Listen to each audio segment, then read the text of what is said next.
The last time we gathered together, after taking on a request by Opilia, leader of the herbivores of Faunal, you found yourselves trapped in a subterranean complex of tunnels, hallways, and catacombs.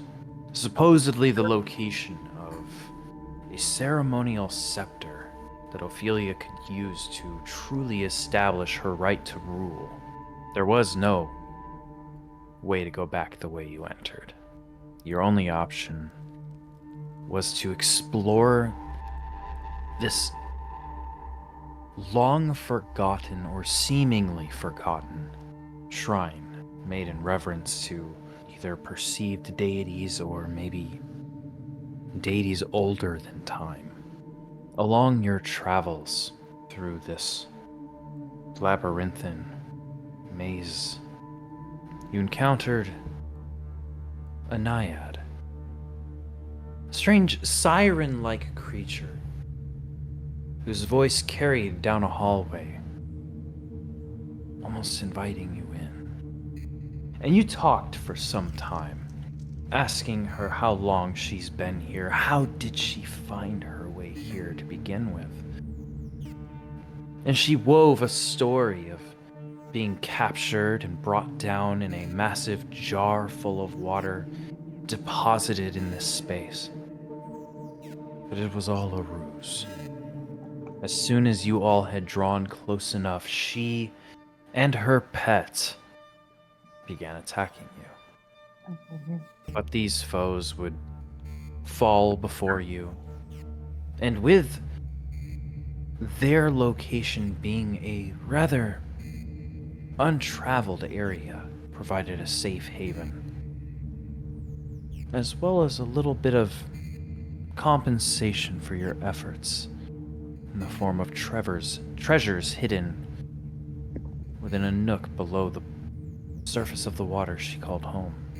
Following this, you would encounter long hallways full of rubble and traps, secret doors leading to hallways with statue-like animal heads along the walls, a will-o-wisp inviting you into danger, an intense scent of undead, even a very odd artifact that seems to do nothing more than float above one's head, all culminating to a large room full of statues.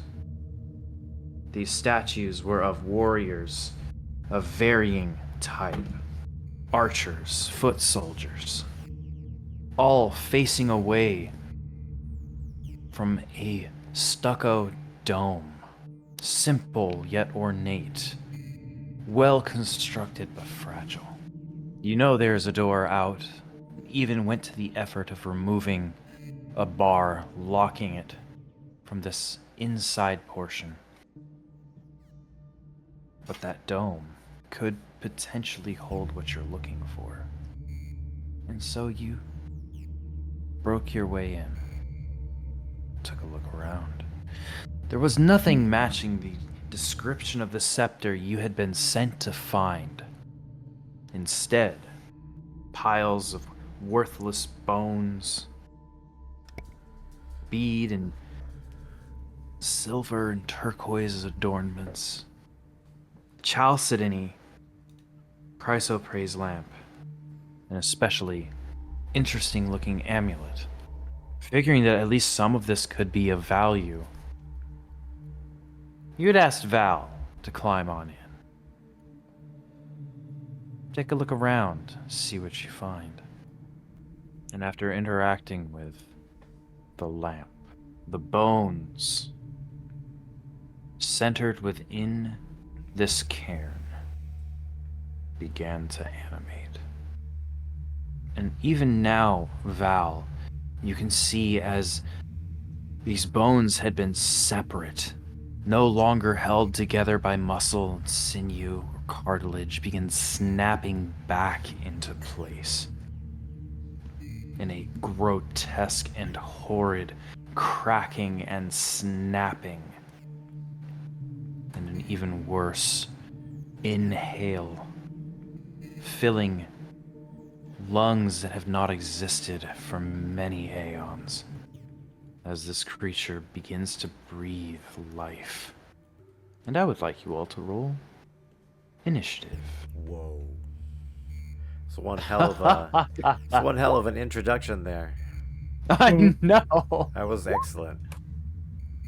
Getting everybody in the same place. Oh, let me make sure we have an orange. Orange. There we are. Let's turn the music down just a little. Are me and orange bit. both small? Orange is, I think, supposed to be small. If that is correct. My character is like 5 feet. I don't know if that's small or medium. Oh yeah, no, that'd be a medium-sized creature. Okay. All right, so with everybody looking at this, as you can see, there is some rubble throughout the room. Each of these star icons does indicate one of these warrior-designed statues, the ones that have spears, armor, bows and arrows. This is the cairn that Val broke into. There is an entrance right here that is large enough for Val to climb through, but you would have to break into it a little bit more. Val, inside the cairn, you can almost stand comfortably, so you will suffer no penalty to your movement or actions that you take within the premise of this place. However, the bones that you have disturbed are a full medium-sized creature and will suffer a little bit when it comes to making actions against you. So, at the top of our initiative order, we do in fact have one Valkor Luchtwagon. Catch him. Is he the only enemy? He is. What are the little stars? Are they something or just like walls? The star icons are statues, the ones that you encountered walking into the room. And he wasn't a statue. This enemy He was was something. not. He was bones. He was a pile of bones until He was a you bag of bones. interacted with that lamp. Oh, that wasn't me. That was Vainheart. Or, that's right, it was Vainheart. Got me in trouble. But, Valkor, what would you like to do? I don't know. That's why I was stalling. Oh, I see. That's a great tactic. I'm going to start doing that. Tell me more about this map. You know what the real trick is if you need more time to make a decision? Get your dungeon master on a lore topic. So I could use my movement to leave the room? You could. It will provoke an attack of opportunity. However, because this is such a short space, this creature cannot stand up. They are effectively prone. So any attempts to hit you physically will be made with a disadvantage. Can I use disengage to get out of the room? Yes, you can. I would like to do this. And leave the room. All right. Oh, I forgot I can move myself. I'm sorry. So I would go right here. And then I'll just go behind. Is that enough? Or do I have enough movement for that? That was 5, 10, 25. Okay. And then I will... Wait, that was a bonus action, right? To use my disengage. Yes, as a rogue, you can do that as a bonus action.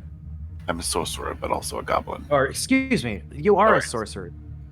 And I can't shoot through at him with magic things. You Right. can.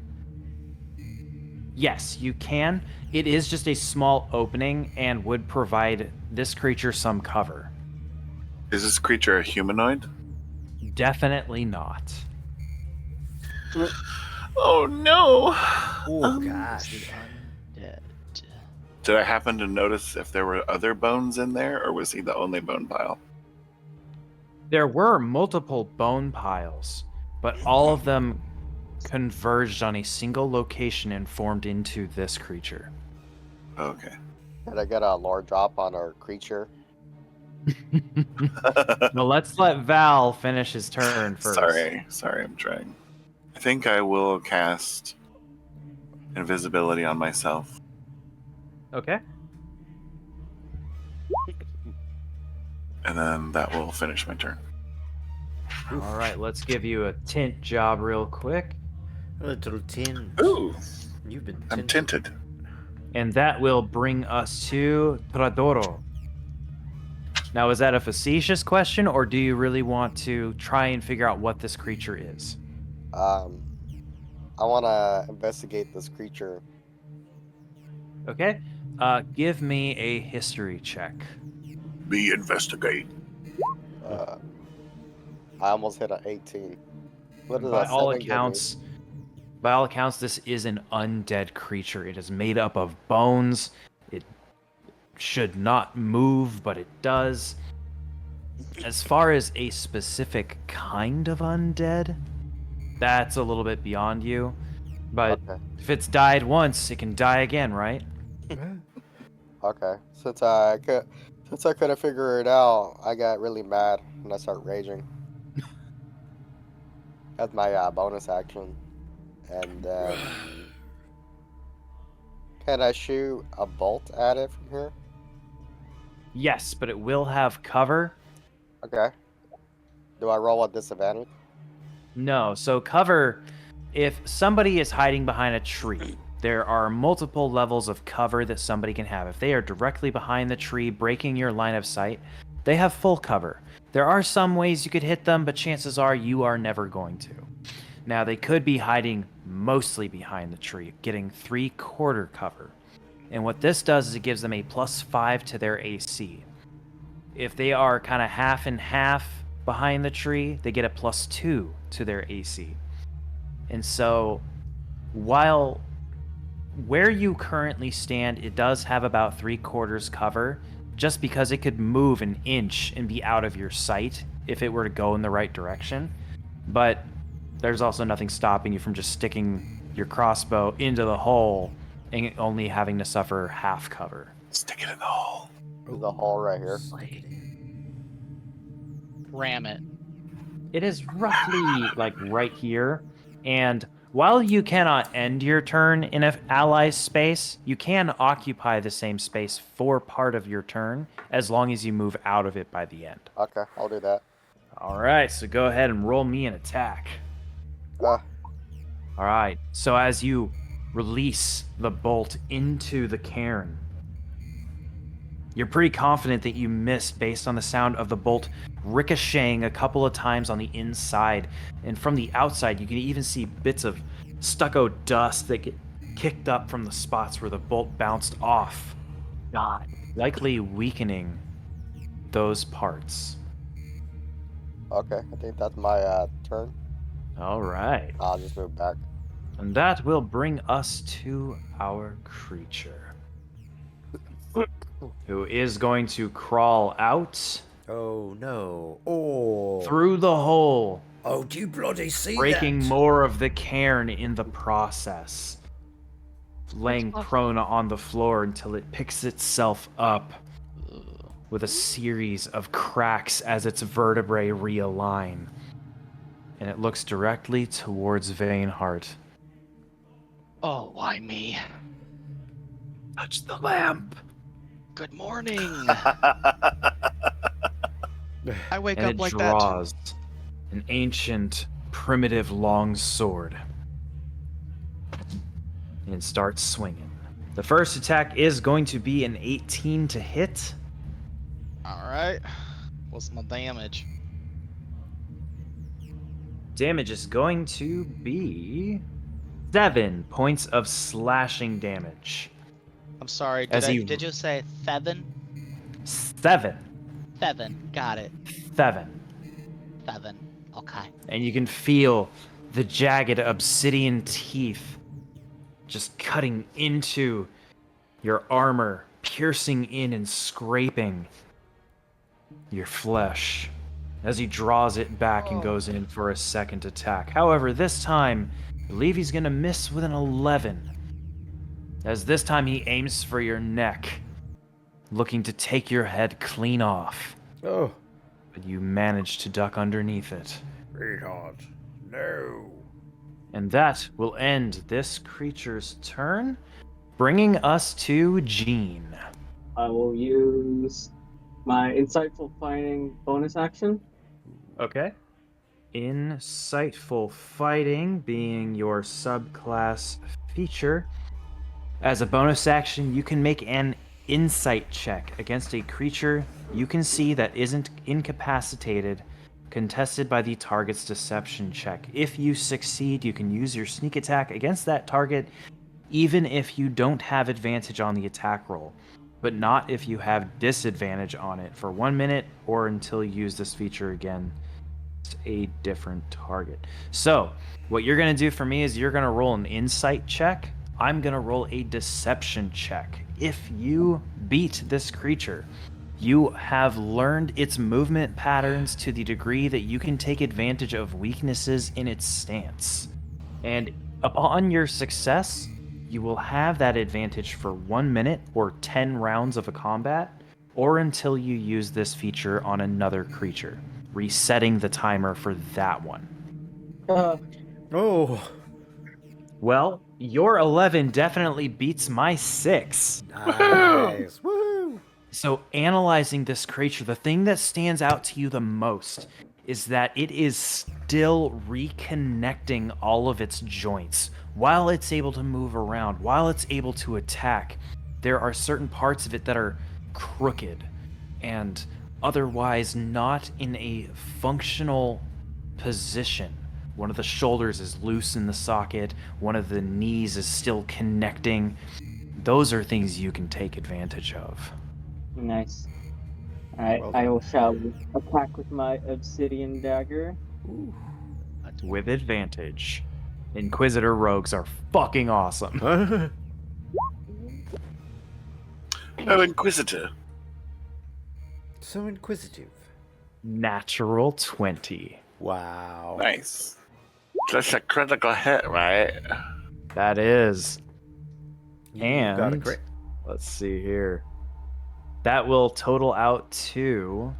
So that is going to be a total of 27 points of piercing damage. How do you want to do this? That's a lot. I think he just saved us. And that's gonna be it for my turn. I think that's All still- right. that's still- Now, Jean, before we end your turn, Mhm. there are a couple of things that you pick up on from this attack, as you are already inciting this creature, taking in all of its weaknesses, all of its strengths. You struck a critical blow on this creature, breaking bones off of its body. But those bones that hit the floor and clatter do slowly start to come back and reposition No. themselves in, indicating to you, one, this thing is held together by some sort of arcane presence. Two, that likely didn't do as much damage as you thought it did. Seemed to resist your attack, and is likely a more resilient foe than initially perceived. But with that being the end of Jean's turn, that will bring us to Vainheart. Okie dokie. I'm gonna take a swing with my sword. With advantage because you have a flanking with Rowan. 24 will hit. And as I strike my blade down through it, a moment later, a little gold ray of light bursts out of it as I activate my spell. Fantastic. Woo. Smite! So if I'm doing this right, it's gonna look like this. That's right. Okay, so that's what I did. And while your initial strike is barely effective against this creature, there is that burst of radiant divine light that chars many of the bones on this creature. Oof. And it lets out a ghastly howl, but still somehow manages to keep itself together. but you can definitely see the damage has been fully accepted. Well, Vainheart, do you have anything else? At the current, I'm checking, but I don't think I'm gonna do anything else. Everything else just looks like a wasted action for me. So no, that's it. All right. Orange. I'm going to move to where I was, and then I'm gonna use. I'm gonna use Faerie Fire, I guess. Fantastic. Okay. So the benefit of Faerie Fire is I have to make a dexterity saving throw, and if this creature fails, that will grant everybody advantage on attack rolls against it. So, rolling. Unfortunately, that is going to succeed with a 17. Silvery However, Barbs. Silvery Barbs Yeah. Silvery Barbs. will turn it into a 10 and a failure. Mm-hmm. Good looking out, Val. Nice. So now,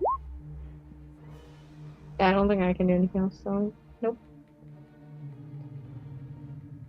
excellent. So in that case, let us then move on to the one, the only Rowan Nightleaf. Yes. Hello. Hello. I'm Rowan Nightleaf, and I'm 8 feet tall. He did the thing. He did the thing. I'm gonna do what I do every single time, and this time it's gonna work though. Guiding bolt. With All right, advantage. so, well, Oh. it's going to be a straight roll Oh. because a ranged spell attack would still be made with disadvantage if you are in melee with a creature, but because of the Faerie Fire, you would have advantage, thus canceling out both situations and giving you that straight roll of a 20, which will in fact hit. Yes. Damage. Wah. How would you like to do this? Yay! You will not destroy my friends, and you will not destroy me. So the lightning bolt, or the guiding bolt, actually issues forth my fingers, goes straight and slices various limbs off of the skeleton, and eviscerates him into a golden shower of retribution. Glittery dust.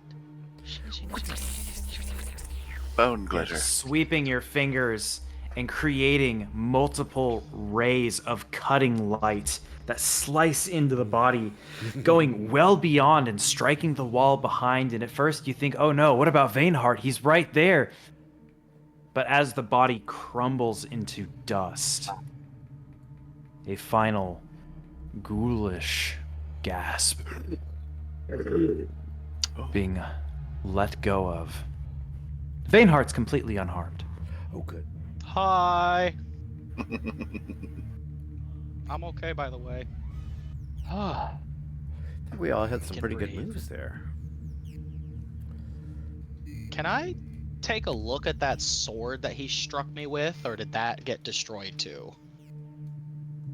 It doesn't look too different from any of the other weapons you have found in here. That wooden club with the obsidian kind of jammed into a crevice and tied off so that it's tight and held in place. So just an obsidian longsword. Yeah. Tradoroh, you want to add a weapon to your collection? Can I get that necklace I was eyeing? Absolutely. I mute myself because I keep coughing. I said okay. I'm just gonna give the sword to Tradoroh because I already have one. So, Tradoroh, this obsidian longsword does not do bonus damage to crit. What does it do? Well, actually, that's for the DM to decide, not me. The one I have does extra damage to plants.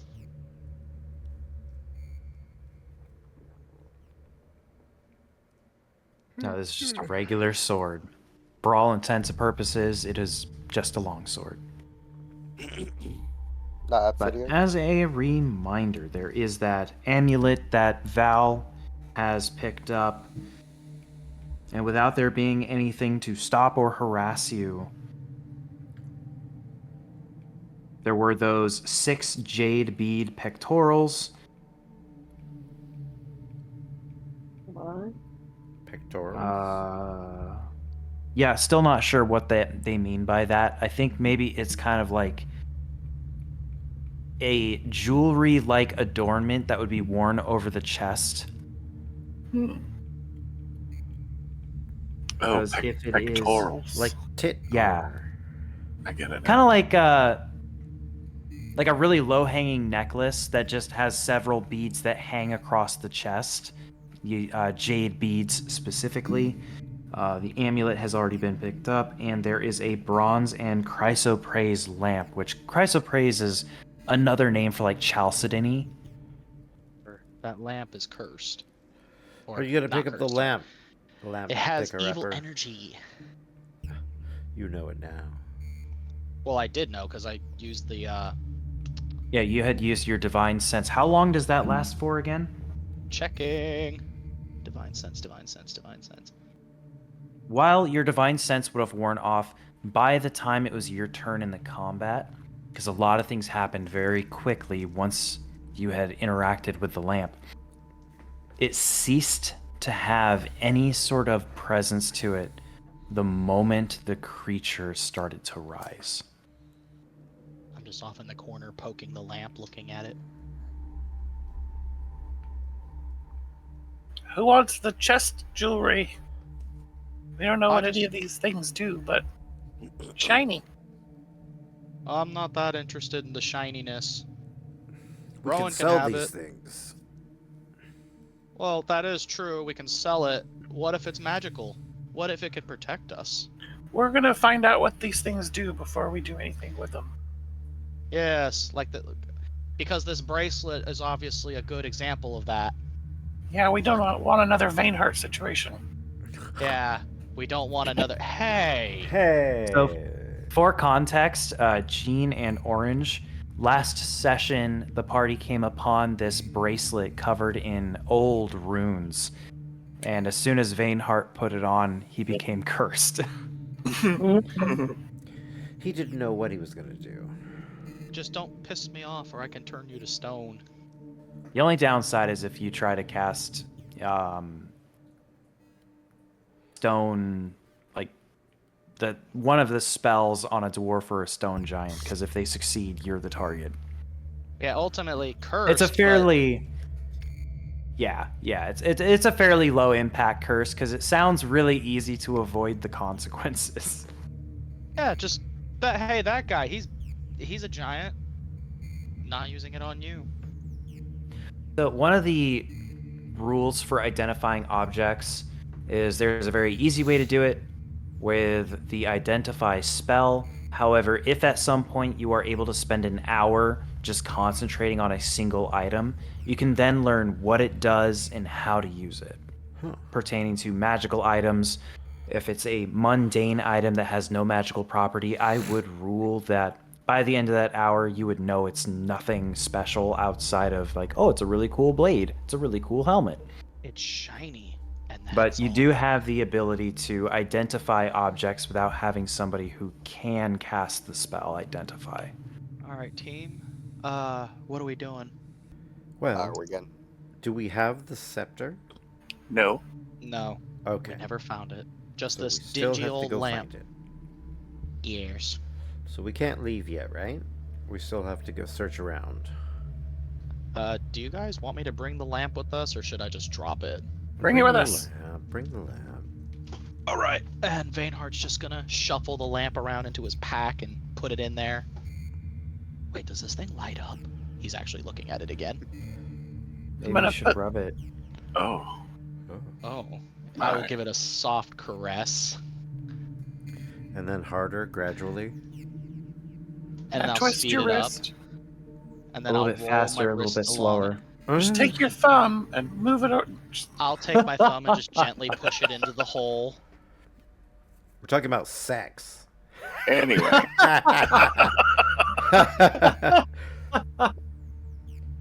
But no, But rubbing I the am- lamp does nothing.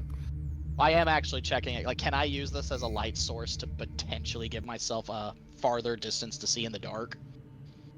You see, that's the thing. It's not very clear on what kind of lamp it is. But I would say that it is similar to the lamp from Aladdin, where it is an oil lamp. That if you were able to fill it with oil, you could light the other end and would be able to use it to see better in the dark. Problem is, where are you going to find oil? Maybe from a tinder box? No, that would only have tinders in it. The stuff to make the fire. All right, well, let's focus on the scepter and All finding right. that. Remind us what doors are we looking at? What hallways? Right, so kind of weaving your way back through the statues. There was the door you entered in from, which was on the eastern wall, and then there's a door on the northern wall that you have already gone to the effort of removing a pitted brass bar from some brackets so that the door could be opened. We removed the bar, but we didn't open the door. Now, all of a sudden, became very interested in the cairn at the back of the Oh, room. right, yes, because it had Chinese in it. I'm gonna pull one of my torches out of my backpack, light it so we can have some light anyway. Oh, there. Good show. Yes, I have 9 more of them after this one goes out. I look so at Vainheart, and right before he lights the torch, I cast light. I will slowly just put the torch back into my backpack. Looking at Val, just nodding in agreement that this is probably the better solution. Well cast it done, on. team. On your sword so you can lead. I was about to make a joke and say, can you cast it on my torch? Alright, so... I cast it on your torch. Yeah! Infinite torch! All right, so I'm going to switch this around so that Vainheart is the source of light. Yeah, I don't want to be in front. No, we do not wish to put one of our most valuable people at the front. Get it, Val? Noble? Yep. Val? So, Knew where I was going with that. passing through this door into another long hallway, you travel for about a minute, realizing that at first believing this leads to a dead end as there is a solid wall in front of you, but as you get closer to it, you realize there is about an inch gap on either side of it, and it does not connect with the floor the way a wall should, giving you the impression that this is some sort of large stone block. And it doesn't seem to have been part of the original construction, for its composition is more sandy than the stones that are making up the walls of these ruins. There is a gap, a several inch gap visible along the sides. You know, I said that already. But yeah, big block.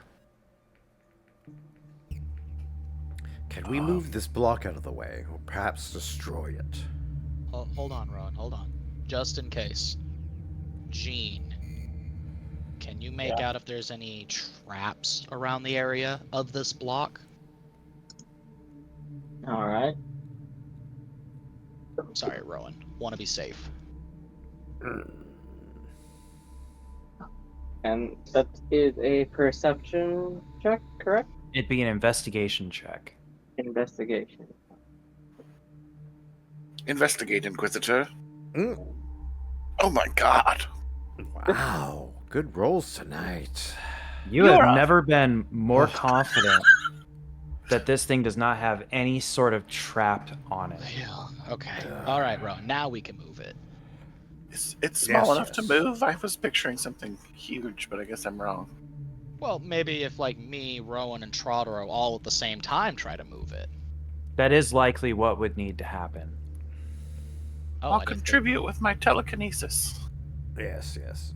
Rowan All right. walks Oh. up to it, sizes it up.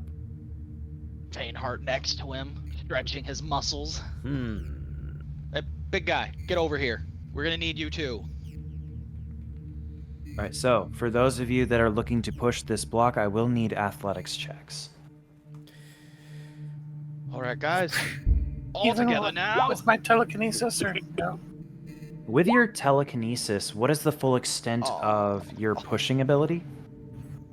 Oh wait, I don't actually Yeah. have telekinesis, the spell.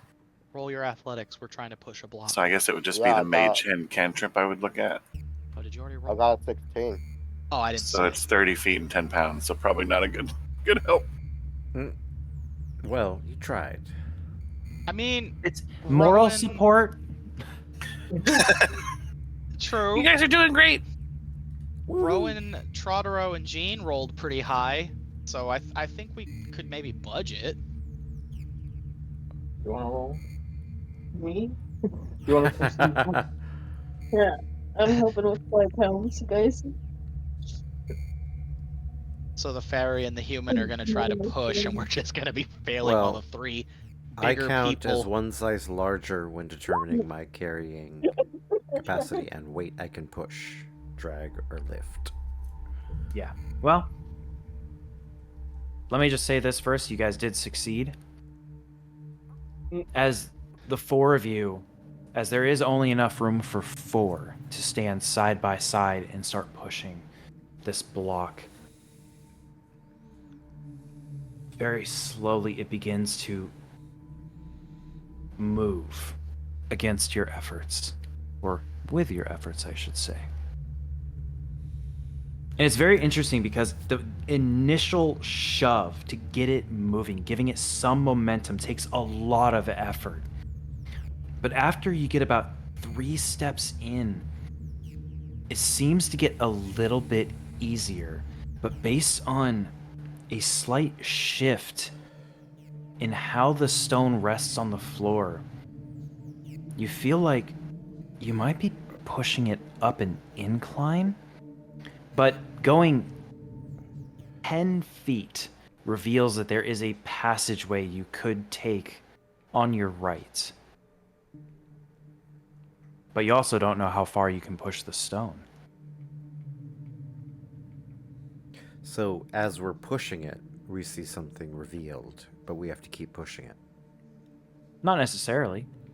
However, you do get the sense that if you were to let go, it would slide back in place. Is there anything in here that I can use to, like, prop it into place so that they can stop holding it? Like a bar or like a big rock that I can shove in the way? Not in the immediate area, but there was some rubble in that last room that if you found the right size and angled it just right, it might hold it in place. Should I do that? Yes. Okay, I go back and find one.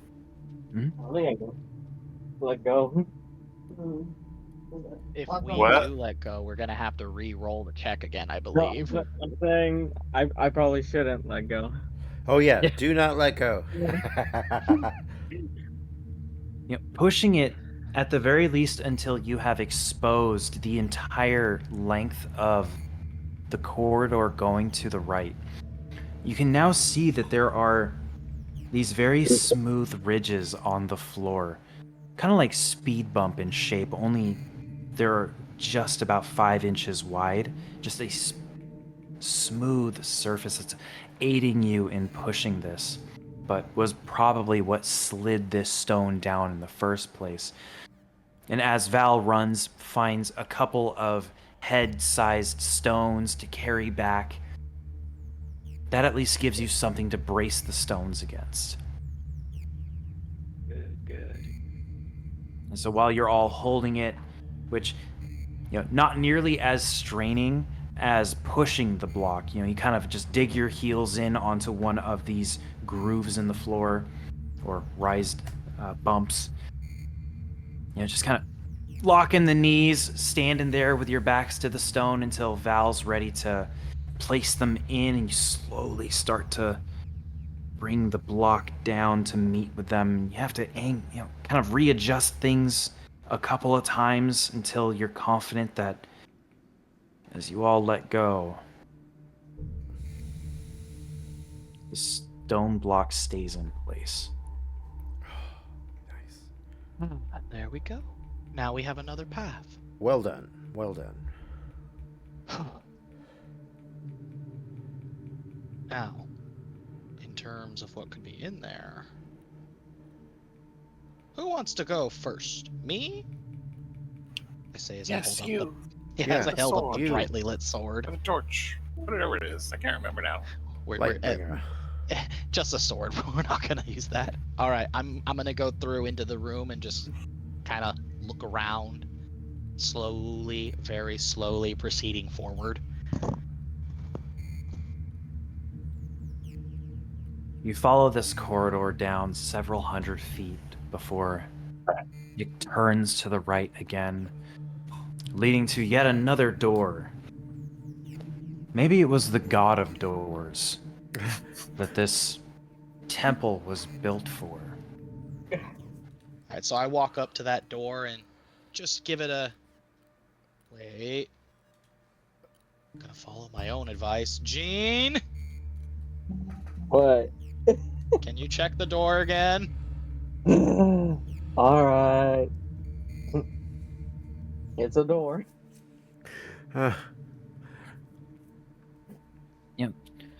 Not that you feel it necessary to completely drop your guard in this place, as there very well could be trapped doors somewhere. But at one point in time, this likely was a place that saw a fair amount of foot traffic, and having traps on the doors would likely detract from the purpose of this place, as you're kind of doing the very gentle sweeping of the hand along the frame, trying to feel into the cracks between the door and the sides, feeling nothing that would indicate that there is a danger to you. I will push this door open, walk through it, holding my sword up high, just trying to extend the light's range as much as possible. What can you see in there? I see darkness.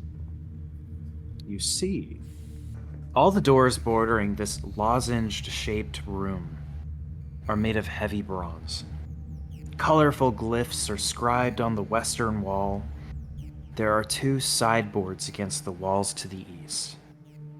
In the middle of the chamber are 2 stone divans, each with a human figure stretched out on it.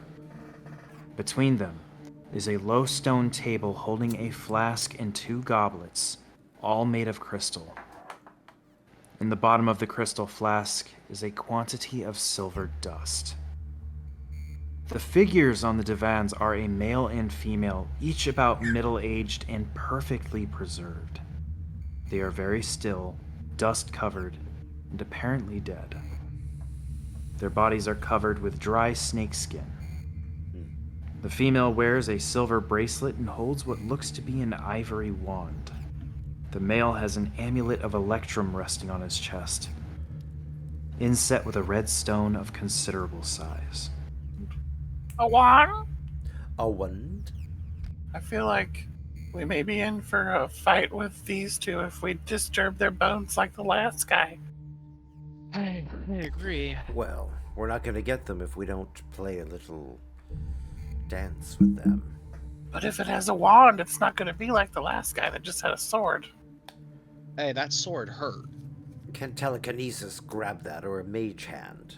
Yeah, but I think what Val is trying to say is that we might not want to disturb them because that wand could be very dangerous. I don't know about the Yes. amulet, but the wand could be very dangerous. What if it's like a wand of fireball or something? Well, can we look around the room before we disturb them and just see if there's anything else? yes. Any let's look other- around. Bones I agree with Val 100%. You don't want to gang up on some corpses? Tradoroh, not every. No, we don't. Not with this kind of a thing. What else can we see in the room? So Anything? there are 3 doors. The one you came in through, which is a standard, 3 foot wide, 6 and a quarter feet tall, and the one directly across from you is the same size. To your left is a set of double doors, all of them made of bronze and highly ornate and decorative. On the wall to your right, there appears to be a carving of somebody like chiseling words into it, although they are not in a language any of you know, recognizing it as the similarly archaic stylizing of everything here. Of course, there are the two corpses and the table with the goblets and flask between. Does anyone have a high history thingy? My history is I have a 0. plus 2. Plus two. Yeah. I do have an ability that allows me to basically sense evil. It's my divine sense, so I could try to figure out if these corpses have that same evil aura as the last ones we fought. That sounds good. Is your divine sense unlimited use? I can only use it 2 more times today. Mm. But it's really only good for figuring out if these things are Might as well give it a Like- shot. yeah, like it's just like the name says, it's just My to thought detect good and evil. is anyone who's disturbed will become angry. No. True. But Well, my thought on the last one was it was some sort of evil spirit in the lamp that just like Mm. took whatever bones were around and made a body out of it. I don't think it was necessarily that person. Okay. do you guys want me to reach to the divines and Go ahead. enhance my I say senses? go ahead. Sure. Anyone else? Yes. All right. So I'm going to reach out with my divine sense to see if anything in the room is giving off an evil aura within 60 feet. It's rather interesting. Though these two beings on these tables do appear dead, you don't get any sense from them, but rather a large quantity of undead beyond the door directly across from where you entered in. Oh, she's a... The same number you encountered in that hallway where the corpses floated on either side, I sense indicating that you've likely done a loop, bringing you to a room you would have entered in earlier had you not let caution guide you in a different direction. I have reached out, and I sense the undead beyond the door. But these two, I sense nothing. Hmm. Now, Should I try to... Go ahead. Oh, sorry. Just real quick. My divine sense also allows me to detect good. Did I detect any of that from these corpses? Now, what's really misleading about the divine sense is the terms good and evil, because it lets you know the direction of anything hallowed, holy, celestial, fiend, or undead. You get none of that from either of these creatures. These two humanoids seem perfectly preserved, unlike everything else in this temple. Should I try to mage hand something off of one of the bodies? Yes. Maybe caution for. What if I sleight of hand something off of them? What? He said, Sleight of what if- hand? Yeah. Like pickpocket. Well, I'm not trying to do it Certainly sneakily. I'm trying to do it in case it triggers something. Hmm. Because last time, as soon as Vainheart touched the lamp, the skeleton started to assemble itself, and that's where we ended the session. Yes, and I am a little worried about that wand, especially since we don't know what it does. I was kind of hoping to get the wand away from them in case they wake up. I don't know. No, I agree with that, Val. But what if it's like one of those specially attuned wands that can't be pulled away from them? Well, only one way to find out. Okay. Just in case, I say we get into some form of a strategic position in case if they do wake up. Okay. Where would you all like to position yourselves in this room? So Why you would it sensed be- Go ahead. you sensed the bad guys through the double doors, or was it the other door? So maybe we should put those of us who are squishy in between the better people Yes. away from the door. Do the doors open like if they were to push the doors, would we be able to hold the doors, or do they open the other way, or do we not be able to tell? Oh, you want to like preemptively brace the doors in case they. I was Try to actually push about to through. say that too. Like maybe Open them? put a bunch What of rubble in front of it, like barricade is it. is it easy to tell which way the doors open, or is it not? So these two doors, the ones on either side, push outward away from you, where you currently are. The double doors appear to have the hinges on the inside of the room, indicating that you would have to pull those ones to exit through that corridor. But these are push opens. I have an idea, guys. But it might require things that we might not have, so I have to ask questions. Does anybody in our group have any type of explosive? Explosive? I don't think so. Just my temper. Yes. No. Thanks, T. Jean, Orange, do you guys have any type of explosives with you? I don't think so, but let me check. Now, the reason why I'm asking is we could put all the rubble we can find in front of those doors, and if those undead were to come to the doors, I mean, first off, the door has to push toward them, so they're going to have to pull it. The moment that they would pull the doors, we could just flatten them all out with the rubble. And it would also potentially block their path. And potentially ours too, but all we would have to do is circle back around. Well, that was my other question. He said this was a loop. So does that mean that when we go back around, they're going to be coming at us from The the other other direction. way that we didn't? Yeah. That's what I thought of too. We could potentially, if scenario A has to happen, scenario A is the rubble, we could potentially attempt to sneak back around if we have to loop. We could either be facing undead beyond the door. These two here are fine. I sense nothing from them. I had that same nauseating, ominous feeling from those doors over there, and that Here's my- means there's a here's my- lot of undead. Here's my other question. What if the room that we haven't gone in, where they're all at, is where the scepter is? That's a good question. We must have the scepter. What if we have to go in there? I'm going to.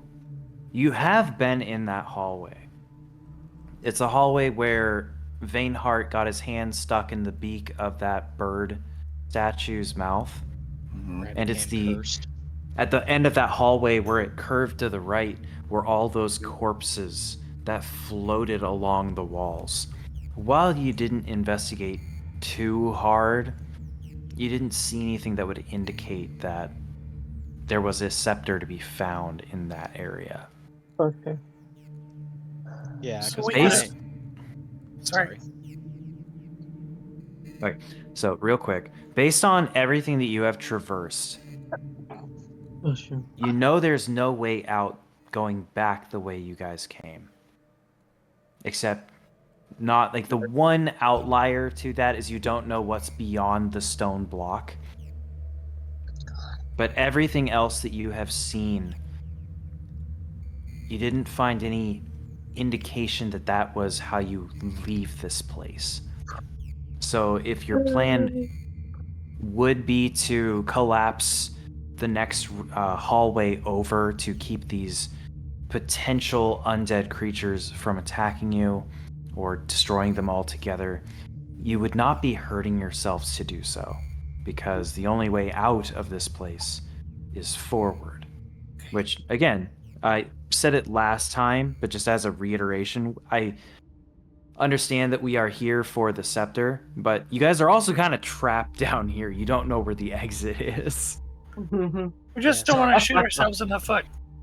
No, I agree with you, absolutely. Val. We don't want to get into a situation that we can't handle. But what if, for all intents and purposes, what if the scepter's not even here?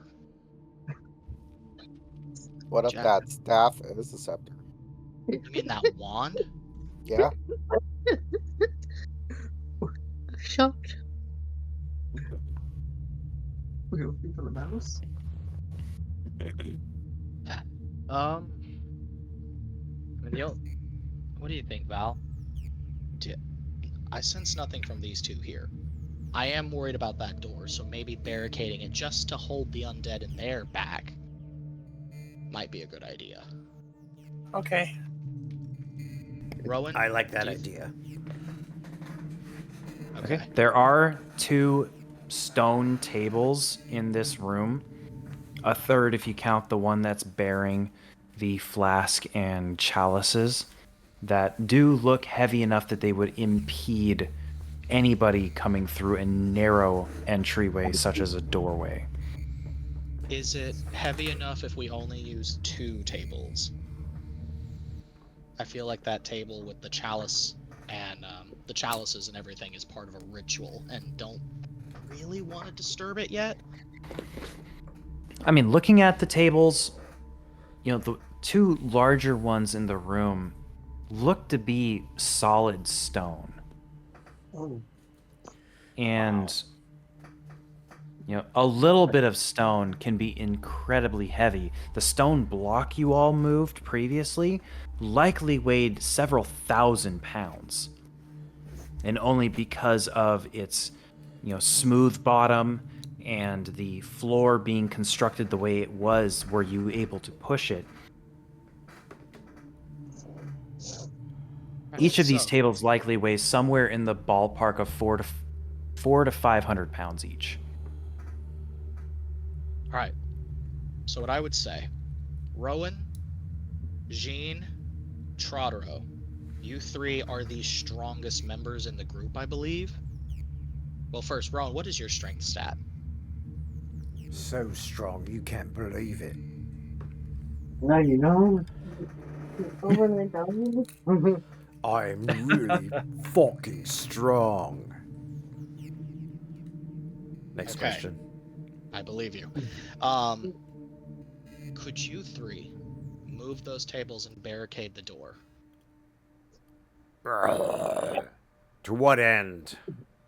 No. What do you mean to what end? So we don't get ambushed. Oh, Just move the tables. I'm moving them. Thank you, you grumbly, big old... I have moved tables. All right. All right. So I'm marking that door to indicate that it has been blocked. Okay, so the 2 tables have been moved. Oh, are we blocking all the doors? I thought we were blocking the double doors. I'm so confused. I think, yeah, the double doors are where the undead are going to come from. These 2, I don't know if this is a door. It has a weird little indent. It is a door. right He here. just marked it as we blocked it. Oh, okay. This is the door the undead are from. Oh, okay. So yeah, we're blocking Yes. this door, So that's correct. Okay. and we came in through this door. So the loop must have been like something like this. I say something like that, and this must be the doors that we would want to use to get out or to push forward. Okay, we blocking any more doors, or is that it? No, just this door. Should be fine now. Now for the next part. What do we want to do about the corpses here? What do you mean? We don't have to Well, do I anything saw with the it. corpses. I'm just saying. If we just push forward, we could potentially be leaving behind 2 very powerful artifacts. Oh no, we're not leaving behind stuff. Well, that's what That's I'm why asking. I thought we were blocking the doors so we could pick the stuff up and go. That's the whole point. Yes. Okay. So how do it? Okay, let me rephrase the question. Poor communication. My bad. How do we want to go about getting the artifacts from these corpses?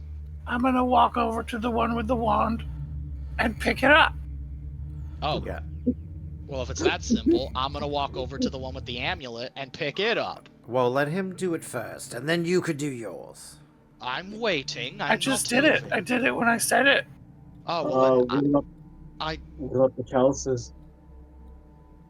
Somebody grab stuff. I've only got a few hands. Grab it, grab it. There's All right, some sort of dust. So, Val, you have walked over and grabbed the wand out of the hand of the one. Correct? Yes. You know, grabbing it, just showing it to Vainheart, turning around, facing everybody else. Everybody else, you see the figure on that table begin to sit up and turn their head looking Hello. Val, give the and wand then the back. other sits up. And they both begin to climb off of these divans. And the male says, "You have broken our glorious sleep. For this you must atone." Oh dear. And Rowan goes, I don't know why I keep listening to them. Okay. Great spirits. There are many reasons we broke your peace. If atonement must be done, then I will be the one to atone. I ask that you spare my allies. Then the female turns to you, Vainheart. "Then you must pay us 500 gold pieces." Well now, that's A quite the high atonement. price. Or an artifact of similar value. Could the human provide you sexual services, perhaps? Rowan, hush. Make a persuasion check. No! Oh. Oh, thank God. I could never betray my husband in this manner. I would never ask you to do... Wait a minute. Your eminences, I dearly apologize. If I give you back your wand, can you re-sleep yourselves? It is not the taking, but the interruption that must be atoned for. We have no need for these trinkets. But you must seek forgiveness for I would disturbing our rest. So you said gold... I would love to seek forgiveness. How can I do that? Vainheart, go ahead and finish what you were going to say. No, let Val, because I think something might go better with him first. I'm in the middle of a conversation with the guy. Either a payment of 500 gold or an artifact of similar value. Which, to be clear, a magical item of uncommon or greater rarity. Val, can I jump in real quick? You Yeah. might get to keep the wand. What about this bracelet? They look at it. This is an acceptable offering. Okay, but there's one catch, and I hope you know how to fix it. This bracelet is bound to me, and I do not know how to remove it. I would gladly, if you know how, give you this bracelet if you allow me, or no, rather, if you allow Val to have that wand. It is not a wand, merely a decorative fan. That thing's a fan? But this bracelet you wear upon your wrist is more than adequate. Can I also ask for the amulet? It's too valuable. You may have whatever we carry. He's willing to give you everything. Okay, so I have questions. I need to know the worth of these artifacts. The fan. It's just a decorative fan. Does it do anything? It folds. It's a foldable fan. Wow. And it is very well made. It has not deteriorated like many of the things you have found in this temple. And because it's in really good condition, it's been made out of very ornate materials and maintains a very usable condition. You could sell that for a pretty good amount of money. Okay. Now, the amulet that your wife is wearing, what does that do? It is only a decoration. Okay. What about the Alright. table? Go ahead. Wait. Well, if the amulet is decoration, what is on that table there? I see silver dust inside of bowls and chalices. Is that some kind of ritual? It is what granted us our 5,000-year sleep. So we don't touch that, right? That's what I'm trying to ask. I mean, it could be a good weapon. Yes, just can we don't just drink have it. everything that's here? Would you mind? I mean, for like, if someone's trying to kill us and we're like, oh, you want this refreshing beverage, they're gonna take it out for like 500 years. So, You may have anything, as long as you atone. Oh, yes. Vainheart must atone. Don't act as if this was my fault, Rowan. I'm offering the atonement. Ah. Now I will hear nothing more from you for the rest of this conversation. You will hear.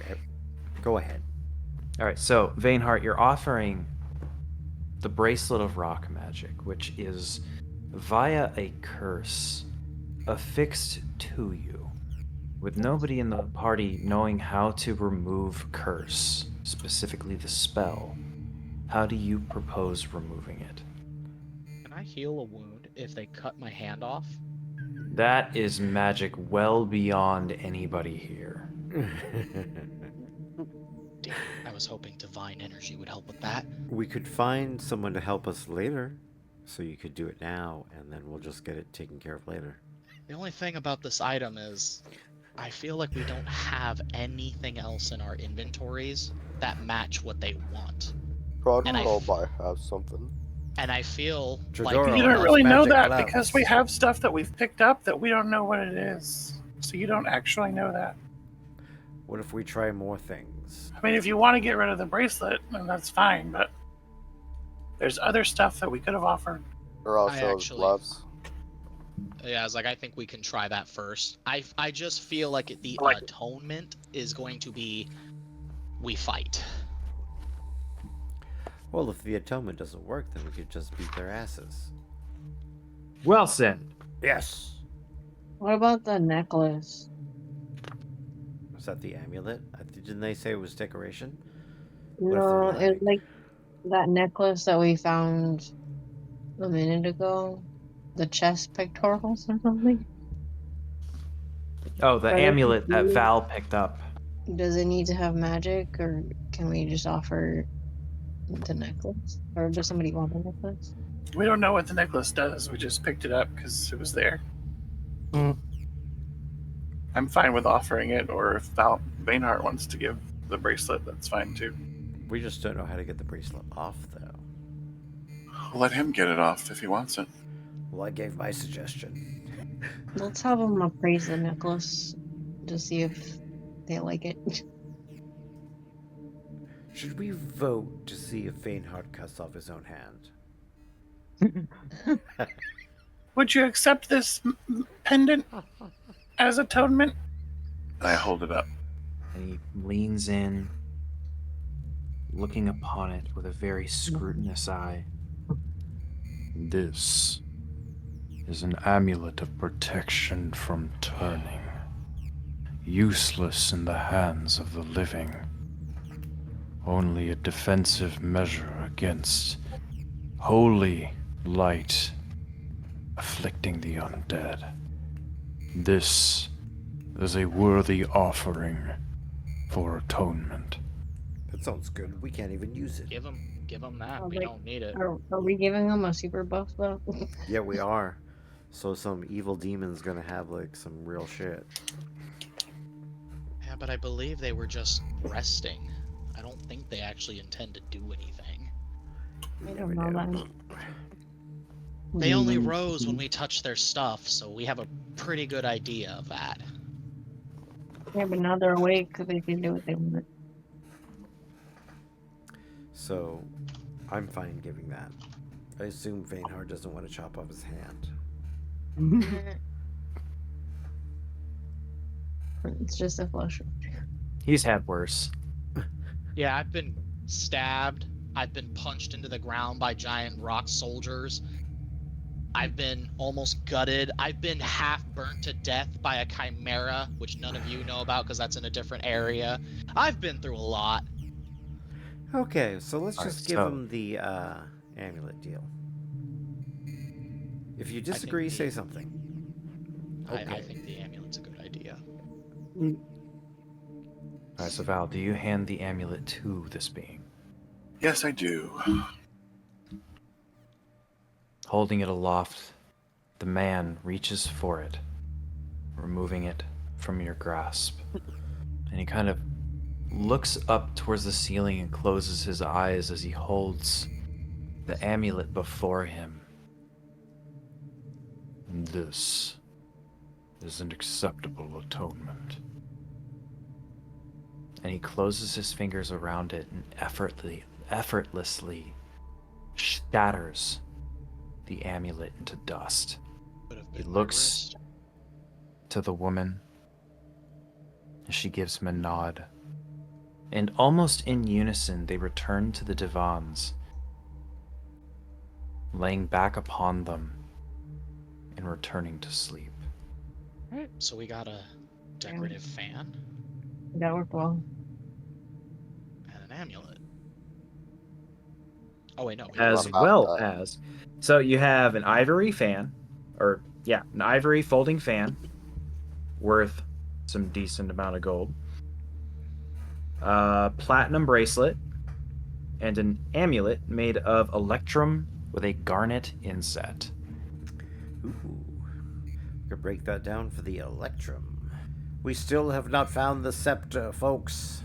What do we do? We should have asked them if they knew anything about it. Well, they're sleeping now, so don't wake them up. I mean, we got more artifacts to give. So, should we go through the double doors, or which is the way to go that we haven't gone yet? Because we know there's undead behind the one door. This is the only door you have not gone through. Less is away. Rowan starts walking towards here. He's gonna push the door open. Beyond, you find yet another hallway. So in addition to the god of doors, the god of hallways is also represented within this shrine. Yes, I love hallway. Let's go. Tradoroh, follow me. Val, come on. Vainheart, everyone. We seem to be going down a hallway. Waiting for the others. I don't. What can we see about this door? We could just push it open, right? You could, I place a hand on the door. and push it open. A Tradoroh bitter will- stench assails the senses as you lay eyes on the room ahead. Inside, amid a pile of rubbish, offal, and bracken, ghostly lights move across the floor. Closer observation reveals that the light is emitted by giant beetles. There seem to be around a dozen of these creatures, each about 3 feet in length. They don't appear to take notice of you. From within the largest pile of trash where most of the beetles are clustered comes glints of something shiny. Oh. Hi. I'm just gonna give them room to come in. Oh. Oh, hello, Now. guys. These are very large beetles, but as you all begin to enter into this room, They don't really appear bothered by your presence. Touch one. Maybe we shouldn't touch one. As you all get into the room and Tradoroh is standing next to one of them, it does turn towards him and starts kind of feeling his leg with these large antennae, but gets the sense Tradoroh is not food and goes on about its business. Maybe they don't eat us creatures. But We're I all see had two some doors. beef jerky. Yes, let's try to tame them. Can we see anything about this room that may be super interesting that we need to grab? Or should we just try and eke around them and hit those other double doors? Aside from the glint of something shiny in a large pile of trash in this portion of the room, there's nothing here outside of just refuse. Maybe we should just try to go through the doors? Well, which set is Tradoroh by a set of doors, or is that a window? That is a singular door. What do you think, Tradoroh? What's in there? Is it a closet? We find out now. So opening that door. Can I move forward? Looks like another hallway. As you peer down this corridor, a faint flickering light becomes visible. The light begins to move through the hallway away from you, sputtering and wavering just at the edge of your perception. But this is not the first time you've seen one of these, as you have encountered one not that long ago, and were warned by Rowan that these creatures are known for guiding people into treacherous outcomes. Tricksy and false. Looks pretty safe over here. Creature down this way? No, not that I'm aware of. Oh, I can see it when I go in here. Make way, human. I'm looking Where's back the- at that door. Where's the shiny thing in this room again? Oh, there's Here. Val. Over here. Oh, You're saying it's in the hallway. can I? Go down the Try to hallway, get it real Tradoroh. quick. Maybe a fairy can go down there. I am a fairy. Okay, then get over there. Oh. Oh, Whoa! I didn't know he could move so fast. I'm gonna stop right here. As I say, maybe You're we gonna should stop a little sooner than that. You might Oh, be that's off bad the around here. map. maybe we should stop moving our tokens around a whole bunch. Yeah, that's usually why I take you guys off of it, but then you don't get to see all the hallways. So, let's move you back here, buddy. Okay, Right about there. that time for me. Question. Can I? What? I want to get the shiny thing. What do I do? Oh yeah, go get it. It's like, can I sneak past the creature and get it? Well, they're not really paying a whole lot of attention to you. Nothing really stopping you from just reaching your hand in and taking whatever it is. What are they doing? Are they just sitting there, sleeping? They're just kind of wandering around. But Tradoroh, as you start walking down this hallway and stepping in this square, this tile, the floor shifts beneath your feet. A About booby an trap. inch. And you wait for a moment. Nothing in particular happens, but it is rather concerning that the ground moved. Oh, that doesn't sound good at all. Now, Gene, you gonna pick up the shiny? Shiny. I feel like. Yeah, I want to pick up the shiny. You find 3 large turquoise chunks. A dagger that looks to be in rather rough condition, and several pieces of broken crystal. But as you're sifting through, pulling things out, kind of discarding the junk, holding on to the things that might look like they have some value, all of the beetles begin to screech and start converging upon you. Oh. Let's roll some initiative. Oh. Damn it. So, Jean had reached into this pile of trash to grab the shiny objects, immediately garnering some rather aggressive attention from all of the creatures in this room. Now, I had called attention to initiative. However, Jean, I will give you the opportunity to shout for aid if you feel like you need it. Otherwise, nobody's going to know what's happening in the room until they start hearing shit go down. Yeah, I will shout for aid. I'm like, hey guys, the bugs are being weird. Oh, what's going on in there? All like right, so go ahead. I was gonna say, it looks like they got me in their sights now. They've noticed. All right, so at the top of initiative is Tradoroh. Tradoroh, are you muted again? Yeah, I had to let out a big ass cough. No worries. Me too. I'll be right here. I'm gonna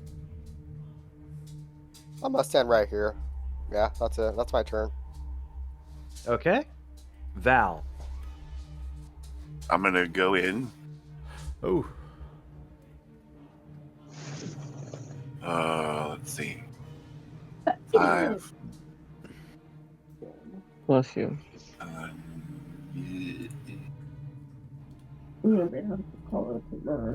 I just stand next to? Actually, if I, shoot, I forgot how to use my things. If I stand here, we get advantage on this one, right? Yes. All right, so as a word of caution, entering the room, you would have ended up in this square. Oh, and moving to son of a here, booby. Oh. this one would get an attack of opportunity against you. I see that now. If it was attacking, right?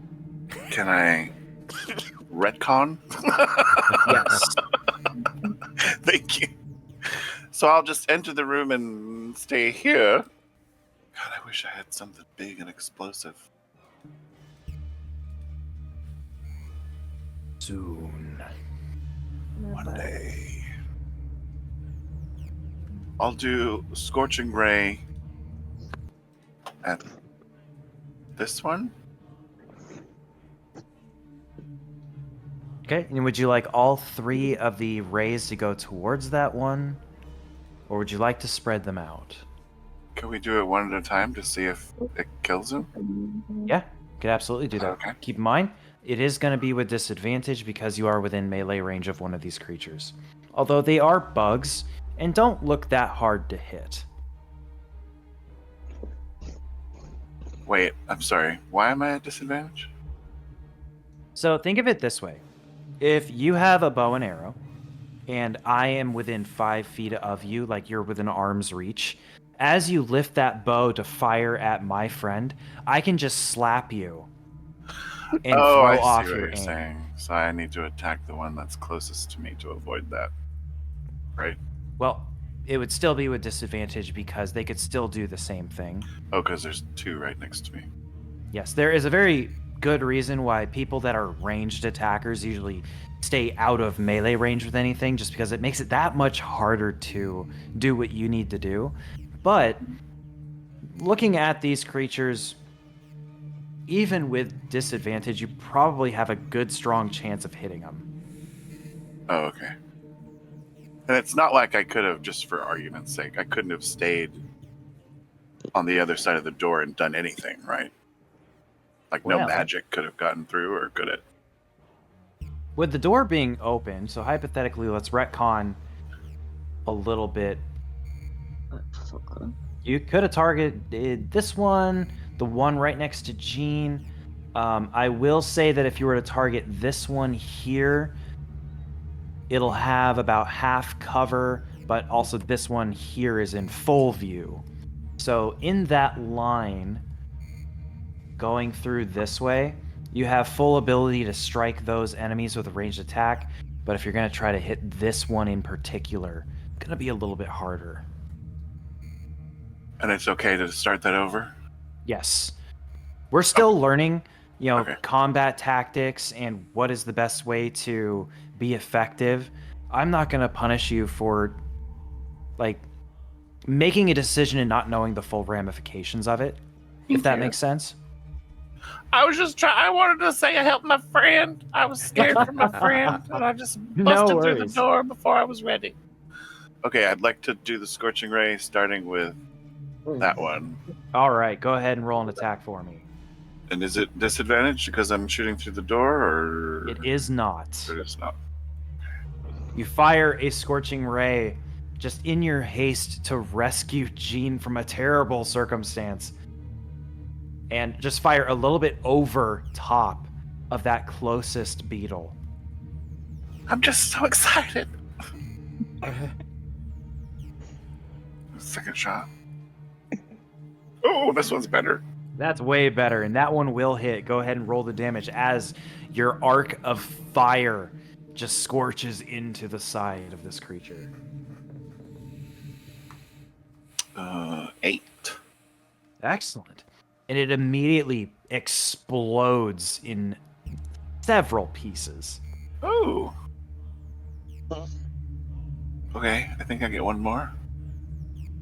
Well, and I can just aim it at one of these other ones? Yep. This guy? Sorry. One more attack roll.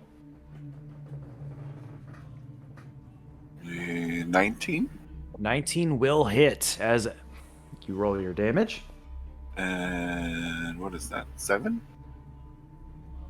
And Jean, as this beetle closes in on you, getting ready to bite into your leg, it immediately erupts in blood, blood, guts, and bug parts. Oh, Goo. Bugoo. I think some All kind over of you. Yummy. protein. And I think I will use my movement to back up so someone else can come up to the door if they want. Excellent. And that will be it for me. All right, that will bring us to orange with Jean on deck. If I fire it from right, okay, so I need to be 60 feet to fire it, but if I fire it at right here, if I'm away, near the door, it's still 20 feet. It's gonna hit the ones that are next to Jean and the ones on the other side, kinda, right? So the range indicates how far away you can cast the spell, up to 60 feet. You don't have to, it's not going to go 60 feet and then activate. So with this little template that I have brought onto the map, this is the full radius of Faerie Fire. And you are not limited to what'll fit into a square on the grid. You can actually tilt this thing to encompass as many people as possible. So hypothetically, if you wanted to get a maximum number of these creatures in it, as long as they are touching some part of this template, they will be affected. Okay. Are they all, all of the beetles are freaking out, right? Yes. Okay.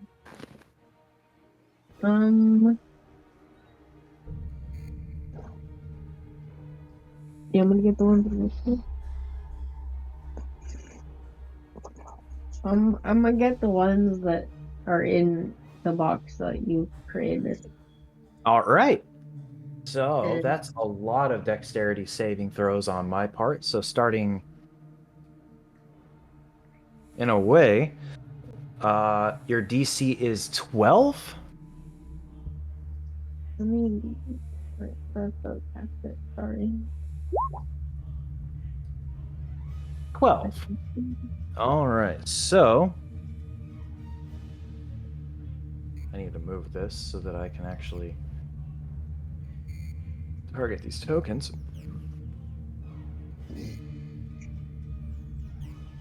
That one's fairy fired. This one will not be. Neither will this one. But let's make this one pink.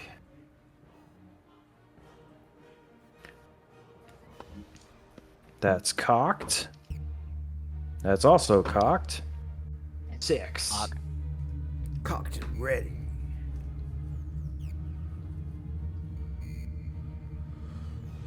Natural 20 for that one. And 7 for this guy. So once again, filling this space with a very bright and glittery light.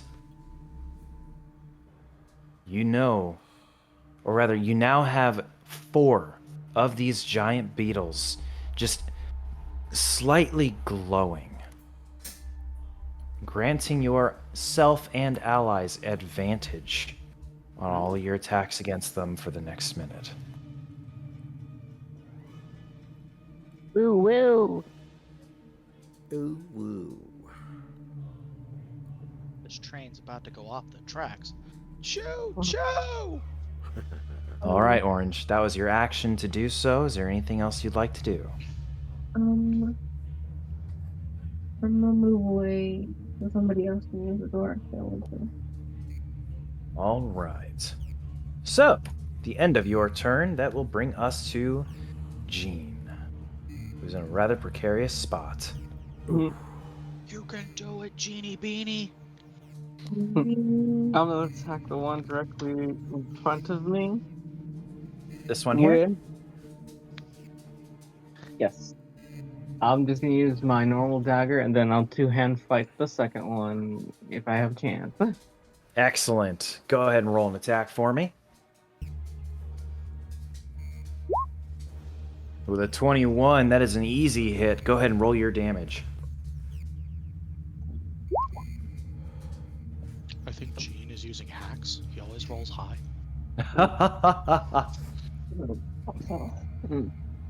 And with 9 on the damage die, you cut straight down into the back of this creature, and it writhes in pain as the life fades.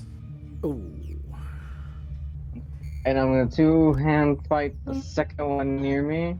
And All right, he's roll still tonight. another attack. I'm gonna go with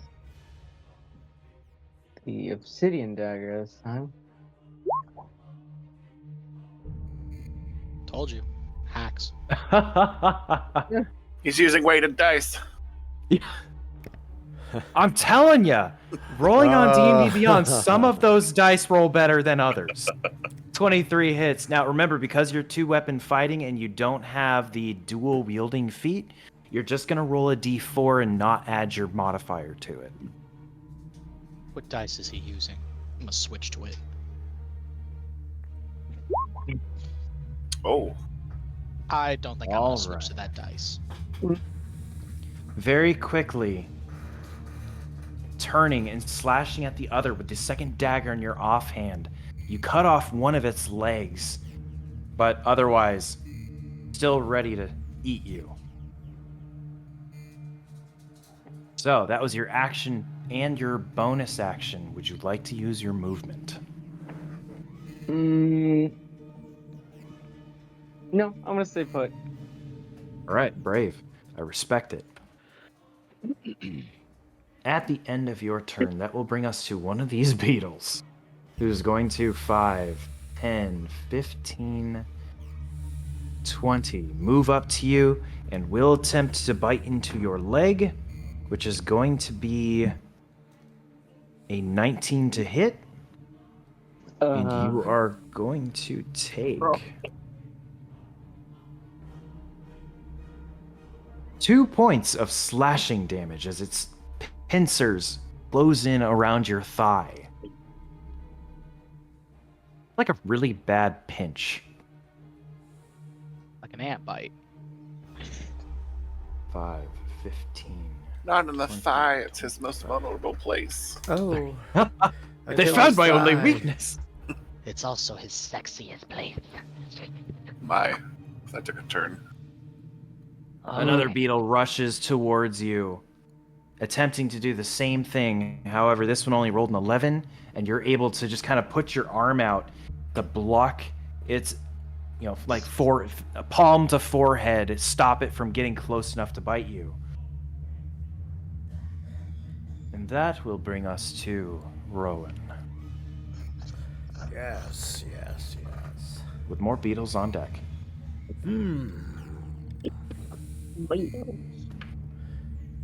Seems like I should just get in here. Wait. Never mind. I just remembered something. I forgot to do it, but it's fine. Wait. What are these? Are these all dead ones? No, the ones that are pink you have advantage against because they were struck by Orange's Faerie Fire. Okay. I like to do my Warhammer.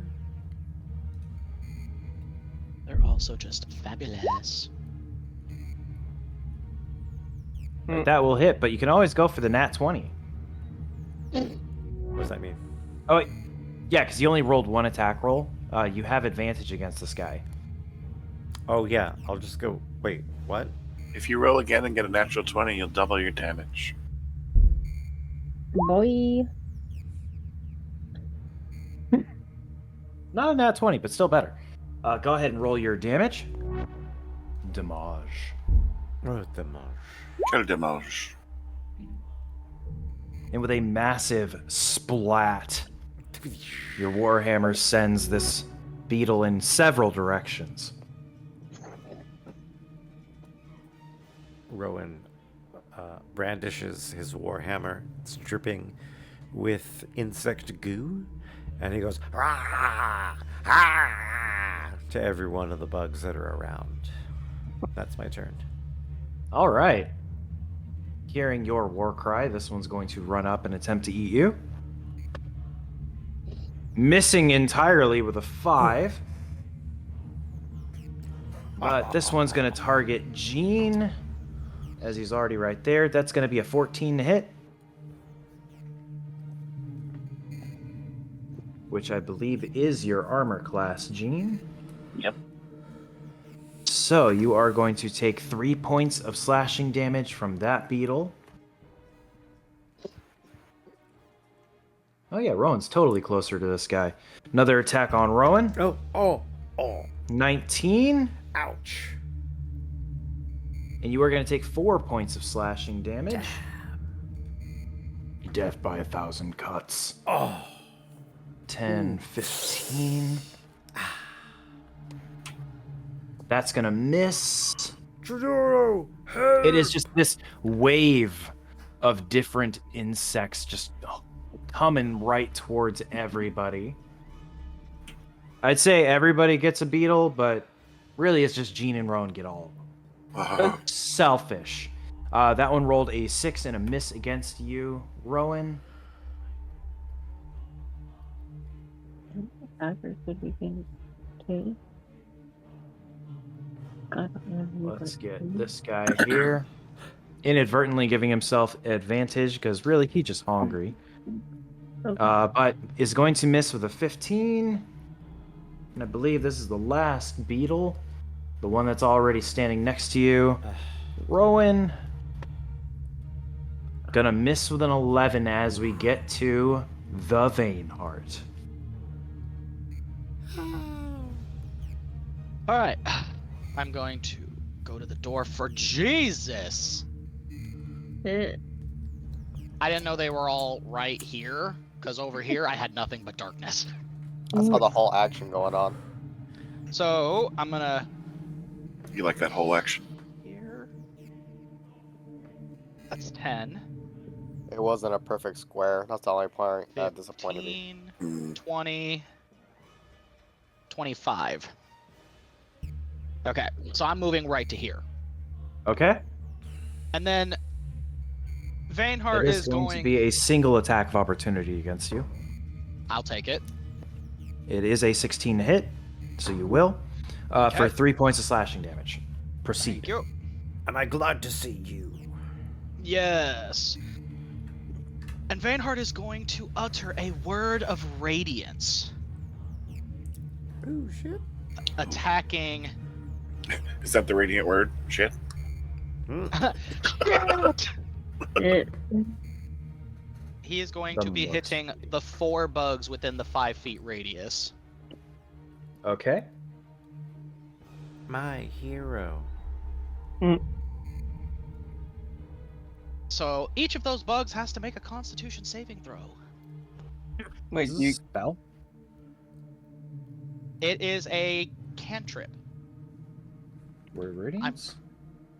Yes, excellent. Okay, so starting at the top, well, not really the top, but starting with that one to your top right, Constitution saving throw. Lost somebody. You lost Vainheart. That's unfortunate. what is a cantrip again? Cantrips are spells you can cast as many times as you want to. They, in older editions, they were called a 0-level spell because it cost you nothing to use them. They are a spellcaster's bread and butter. They are just the things they're Oh. really good at doing over and over again. How do you get Okay. them? Welcome back. I'm back? I didn't even know Hello. I disappeared. Yeah, you did. I swear, I was here the whole time. Ugh. So, Uh. I'll answer Orange's question real quick before I start telling you the results of these rolls. You can get cantrips by choosing a class that has spell casting as its primary focus. Otherwise, there are feats you can take that grant you cantrips. Some subclasses give them to you. But the first Beetle rolled a 9, or excuse me, I think it was a 10. Yeah, nope, 9 on its Constitution saving throw. What is your save DC? 13. Okay, so that is a failure, followed by another failure, followed by a failure, and 1 success. All right, I And will 1 on now your roll- left. I will now roll the damage for you. Haja. 3. Okay. So you get 3. You get 3. And you get 3. You get 3. Question. Since Yes, some of you them also are- get 3. Go ahead, Gene. Since some of them were pink, do you get advantage with spells too, or no? Or is this If you different? have advantage against somebody and you're a caster, if you make a ranged spell attack, the advantage would still function the way it normally does, but in the case of a saving throw, it has no impact. Now, Vainheart, as you let out this word of radiance, which we've determined is shit, you strike out at several of these beetles around you, but it didn't do enough damage to kill any of them. Oh, that's fine. I have plenty more shit to scream. Oh. Wow. But with that, I will end my turn. Excellent. So that will bring us back to Tradoroh. Adorable. I'm gonna move in front of the door, and then I'm gonna swing at this one. Excellent. And then before that, I'm gonna rage up. Certainly. As And, always. you know, I gotta swing wildly, so I gotta get that advantage going on. Nice. With a 13, you Yeah. hit. And then I get almost a 10. 7, okay. All right, so Plus you're 2. attacking this one? Yeah. I feel like this is a great time to utilize cleave rules. Oh. So of your total of 7, that damage is going to carry over as you cut through this one. You're also going to cut through this one with a single strike. Yeah. What a big, long strike you have. And I could boost some more, right? Yeah. Alright, I'm gonna move right about here. All And then I'll end right. my turn. And that will bring us to Valkor with orange on deck. Gonna peek At the door and see if I can actually come in here safely, and it looks like I can. 10, 15, 20. I'll go right there. And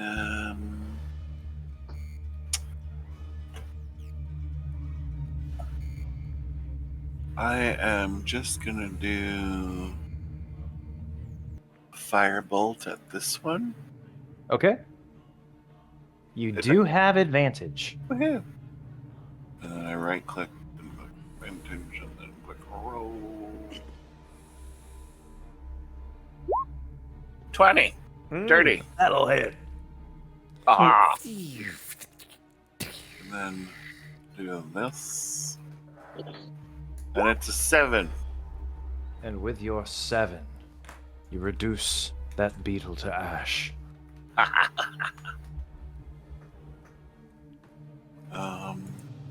Which one was that? Yeah. Oh, the extra movement.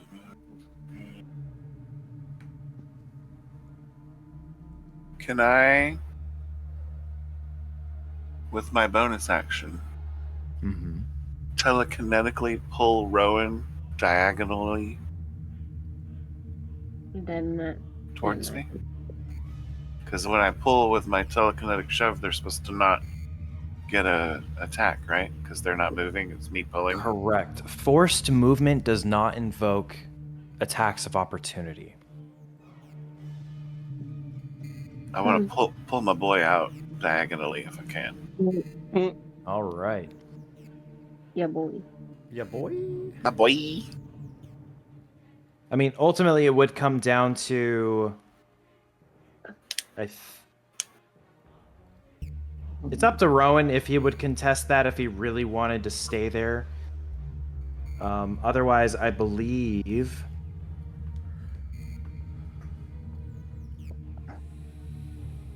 There's a strength saving throw involved if he wanted to stay put. But Rowan, would you like to stay where you were, or are you going to allow Val to move you out of the danger? I'm startled, Peril. but I'm going to allow him to move me out. Oh, Excellent. what's going on? Where do I go? I just needed to pull you out. You're already there. Okay. Sorry. Next time I'll ask first. I dust off my uniform and I go, oh, well. See that you do. Yeah, like feeling a hand on the back of your shirt collar yanking you back. Val, is that the end of your turn? Yes. Then that will bring us to orange with Jean on deck. Okay. I have 2 questions. First question is, I have a thing called Deadpool Strikes. Can I use that with ranged and melee, or is that... It doesn't also say if it's an action or a bonus action, so I'm not sure how I use it. Madam, did you go Gloomstalker? What's a Huh? Gloomstalker? Oh no, this is just a optional thing that you can do as a ranger. When you hit a creature with a weapon, you can deal an extra 1d4 psychic damage to the target, which can take this extra damage only once per turn. So, hypothetically, when you reach a certain level and when you get 2 attacks, you can impact every creature in the area once per turn with this. So when you strike something with an attack, you can just choose to give them 1d4 of psychic damage, but only once that turn. That's nice. Okay. Very cool. So it doesn't matter what kind. So it's like if I can do it long range, I can do it melee. It doesn't matter. You can do it with whatever weapon you have. Okay. I think the And- only drawback is if you were to have a damaging spell, it wouldn't apply to that. It must be with a weapon. Okay. And 2-weapon fighting is just melee, right? For a bonus Correct. action.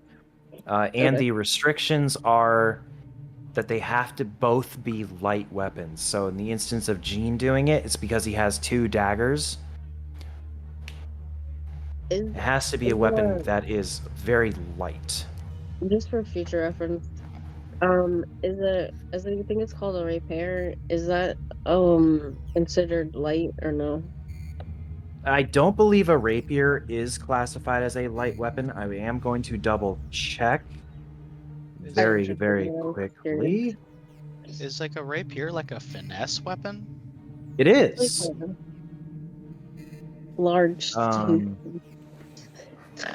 yes, a rapier is a finesse weapon, which means you can use either your strength or your dexterity to attack and do damage with it. However, it is not a light weapon unless made out of a special material. Okay, gotcha. Okay, I'm gonna go.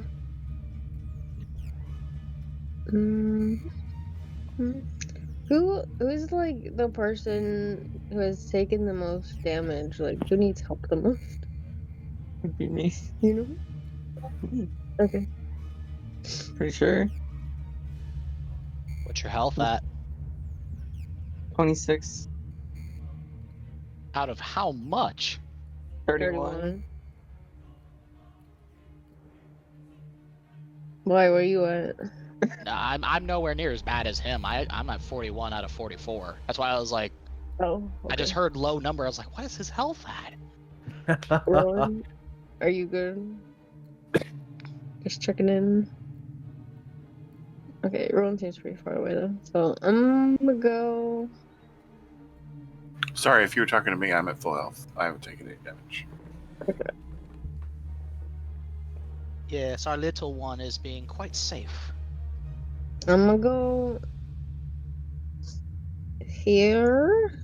Well, I can't go. It doesn't let me. But anyways, I'm gonna kind of go there, and I'm gonna do longbow attack with the dreadful strike. Okay. Yeah. So I do this one On first? which one? On the one that's like closest. Wait, let me paste. Wait.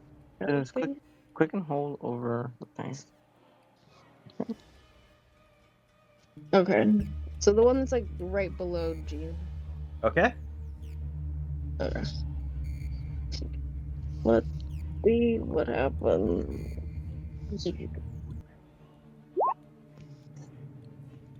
With a 15, that will hit. Go ahead and roll your damage, including that D4 for the dreadful strike. So do I roll the damage first and then D4? Okay.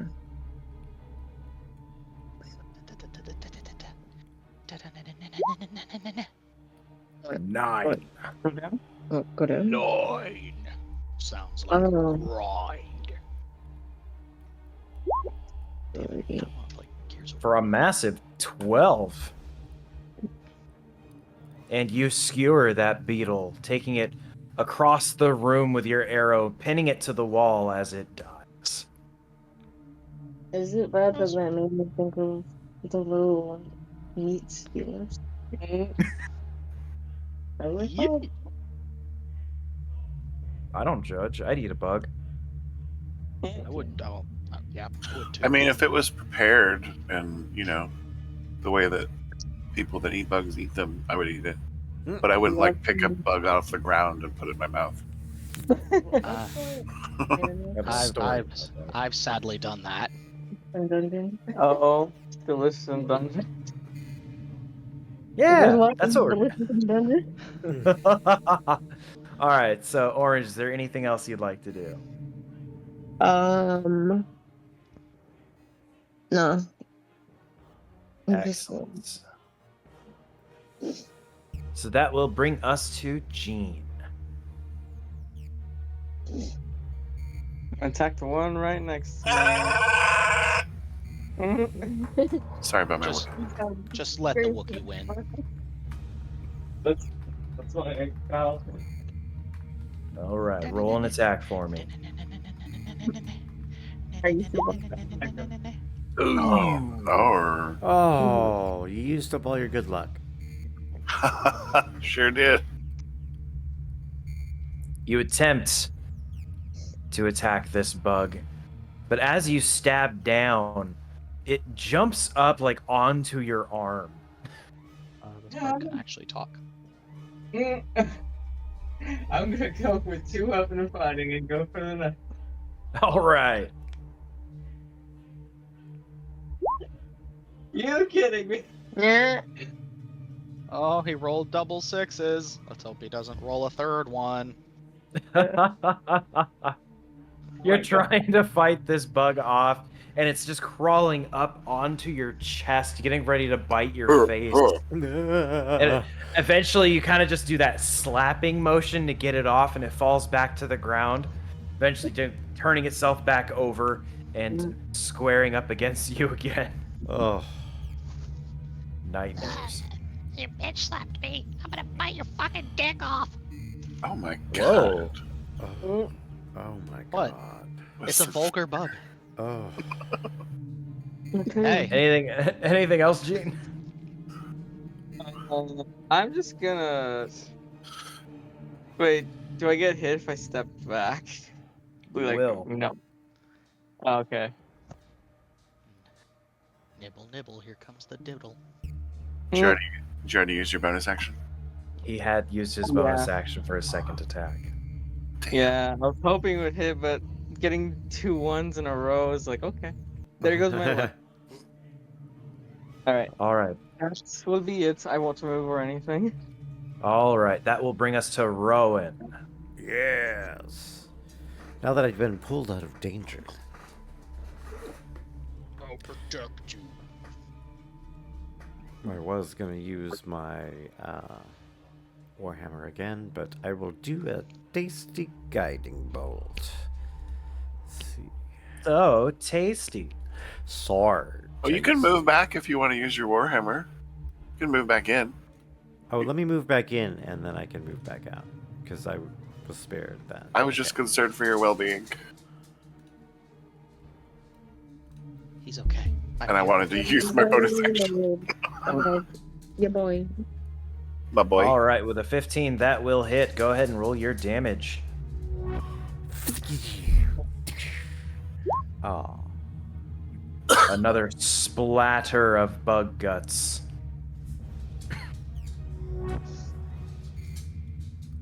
And Beetlejuice then I will about this use my house. bonus action to hit the one to the right.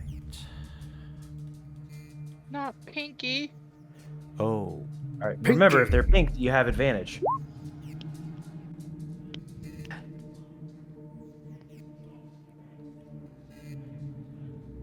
Two in the Go ahead and pink. give me another roll. Roll. 2 in the pink. Advantage. sorry, 2 sorry. dice. Pink.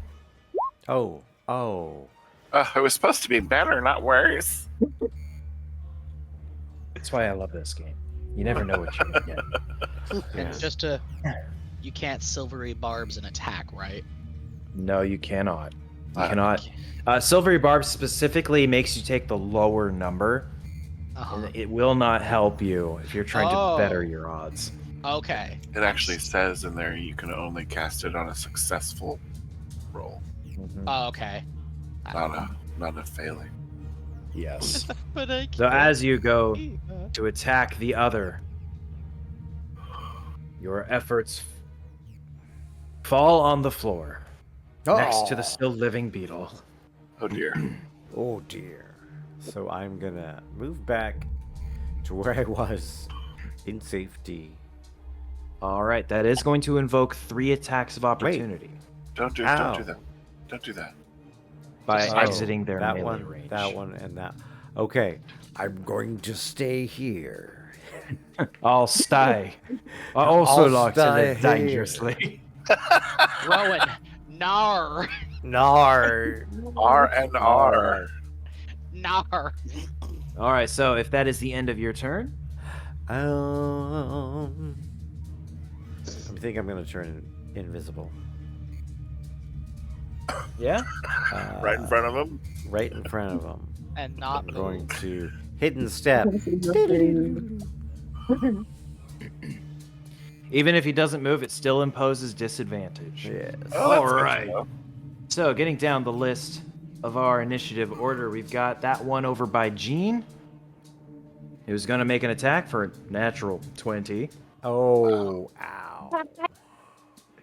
So, Gene, you are going to take 9 points of slashing damage from this one as it jumps back onto your chest, sinking its jaws deep into your shoulder. You can feel the blood trickling down your chest and your back.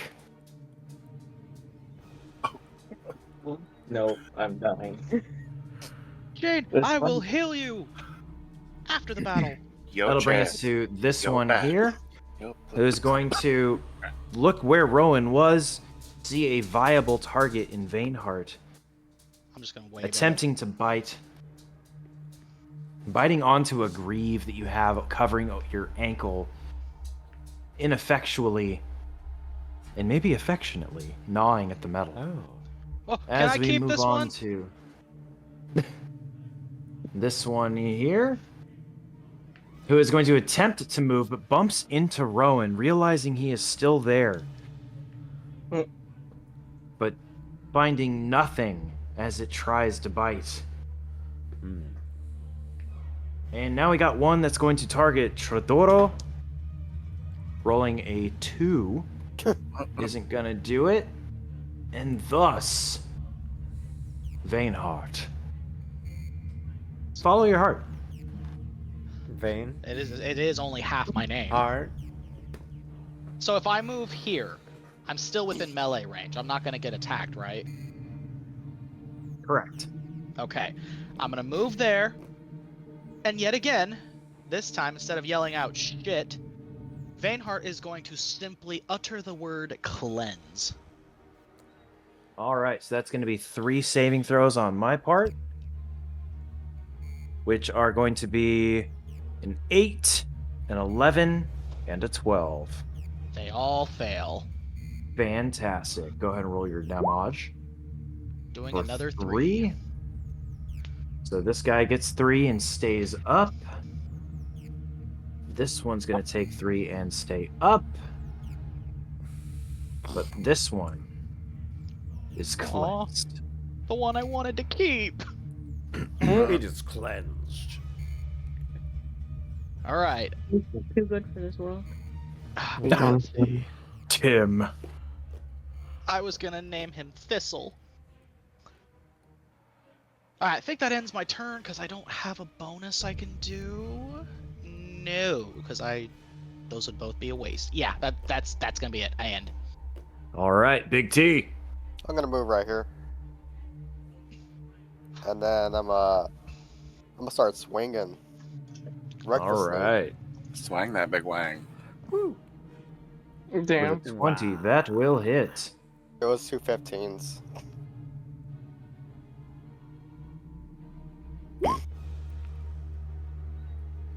All right. And that one goes Ah. where all big beetles go when they die. I don't know, the abyss maybe? Beetle heaven. They go to Bed Bath and Beyond.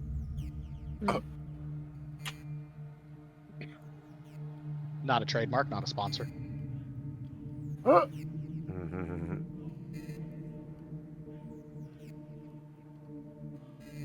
All right, Tradoroh. Tradoroh? Tradoroh. What else you got? Tradoroh and turn. All right, and that will bring us to Val. Oh, little me.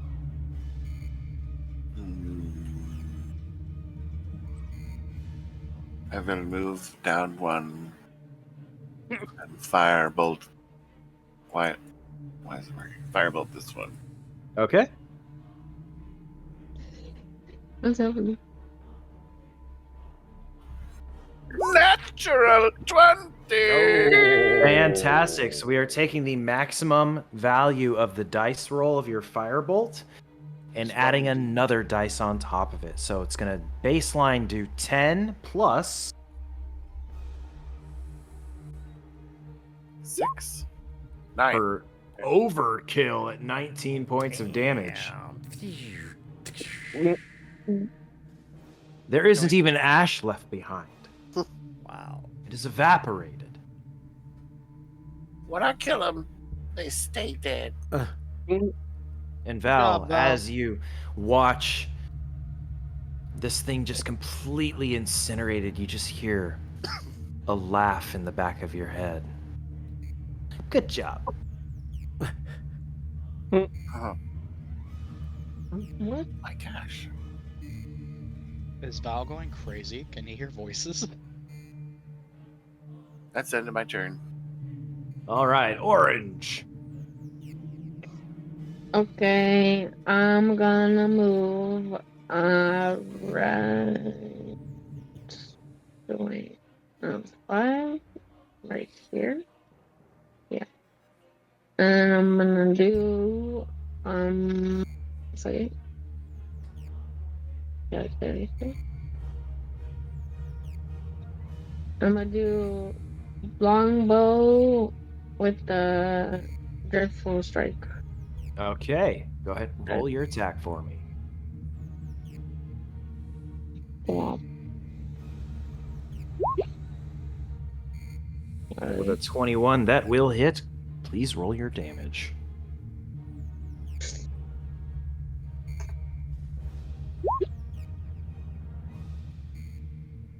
Mm-hmm. And with 14 points of damage, you end the final beetle, assailing your good friend Jean. Stop. Sorry. Talking to Vainheart, messing with the map. Apologize. I forgot you guys could even see that. There's a Yeah. button you can click. I was like, what happens when they all die? We all They all die, a big fucking red star starts popping up on the screen. Where's the button to get rid of that? Oh, is it this? I'm gonna test it. What happens after you have killed all of these beetles is that the room becomes a little bit darker, and you realize that these beetles were illuminating this space.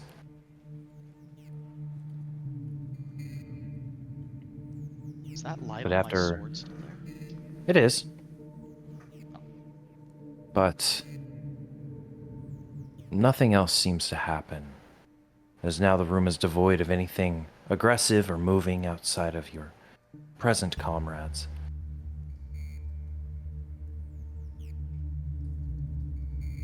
And Jean, you're able to take stock of everything that you gathered.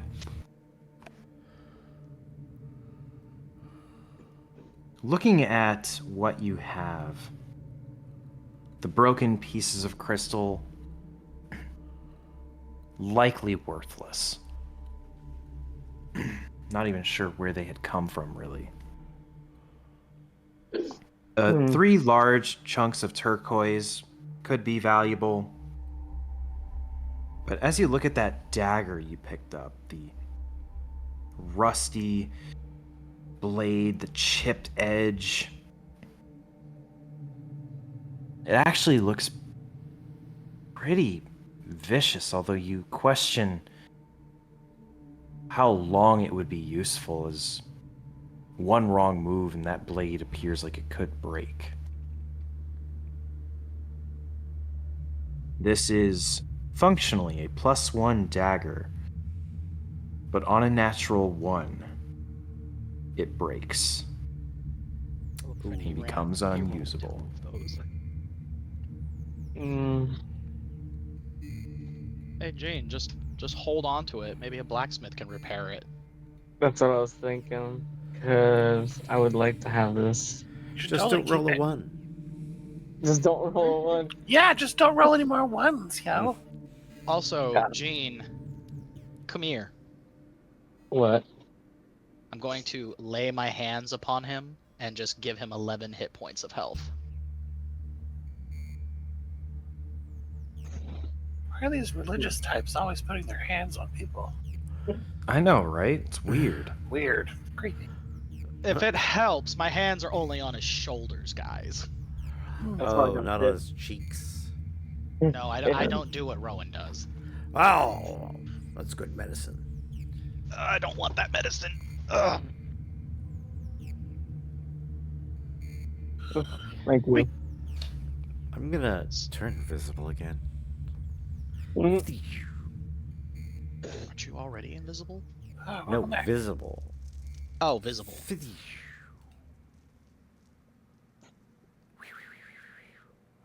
Tradoroh notice these thinks we doors should over do here? a nap. Yeah. Can we take Ugh. a rest? A long Guys, rest would be good for me.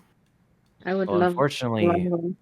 Uh-oh. not enough time has passed for you to benefit from a long rest. No, because But we you- already did one.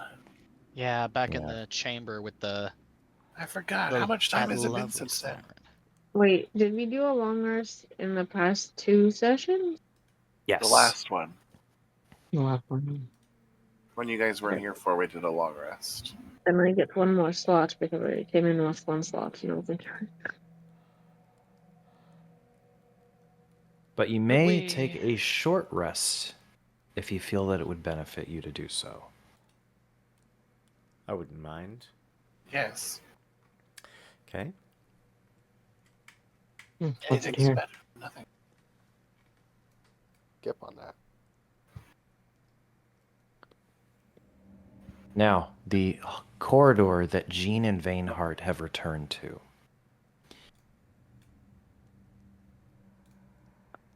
Quick question. Sorry to interrupt. Mm-hmm. For the short rests, there's 2 recovery options. Are we doing automatically apply with dice result or reset maximum?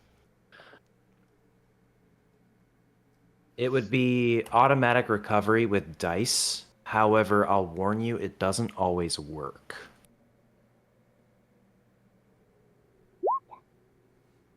So that's what I would get back if I roll 1. Correct. So that I can roll up to 4 of them. Yeah, you may expend as many hit dice as you would like during a short rest, Oops. I didn't mean to do that. but you don't regain them until after a long rest. Now, Oh, okay. it's supposed to apply the results of your hit dice directly to your hit points when you take a short rest. But in my experience, I've never seen it do that. So if it did not, you'll have to manually go in and add that number to your hit point total. Yeah, I just thought about that. I wouldn't have used my lay hands upon if I knew we were going to do a short rest. So I have nothing to offer in terms of healing. That sucks. Yep. But readdressing this corridor. As Rowan, Tradoroh, you look and you see a flickering light that seems to have reset from the last time you were over here.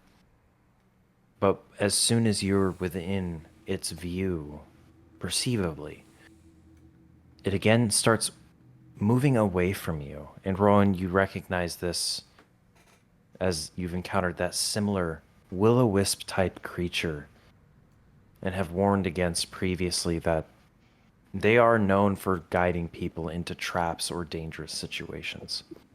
And it's very possible throughout your traveling this dungeon, it very well could be the same one you saw before.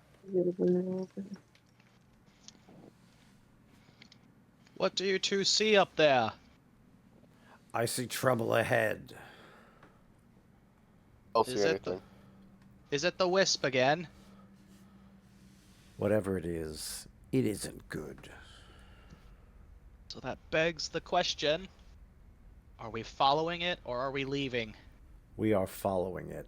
We have to find the scepter. Can I ask a There- question? There are doors back there too. Go ahead, Orange. I was just gonna be like, we went through these doors, but I think Vainheart was touching on that. You have not gone through those doors. Yeah, we came from this way.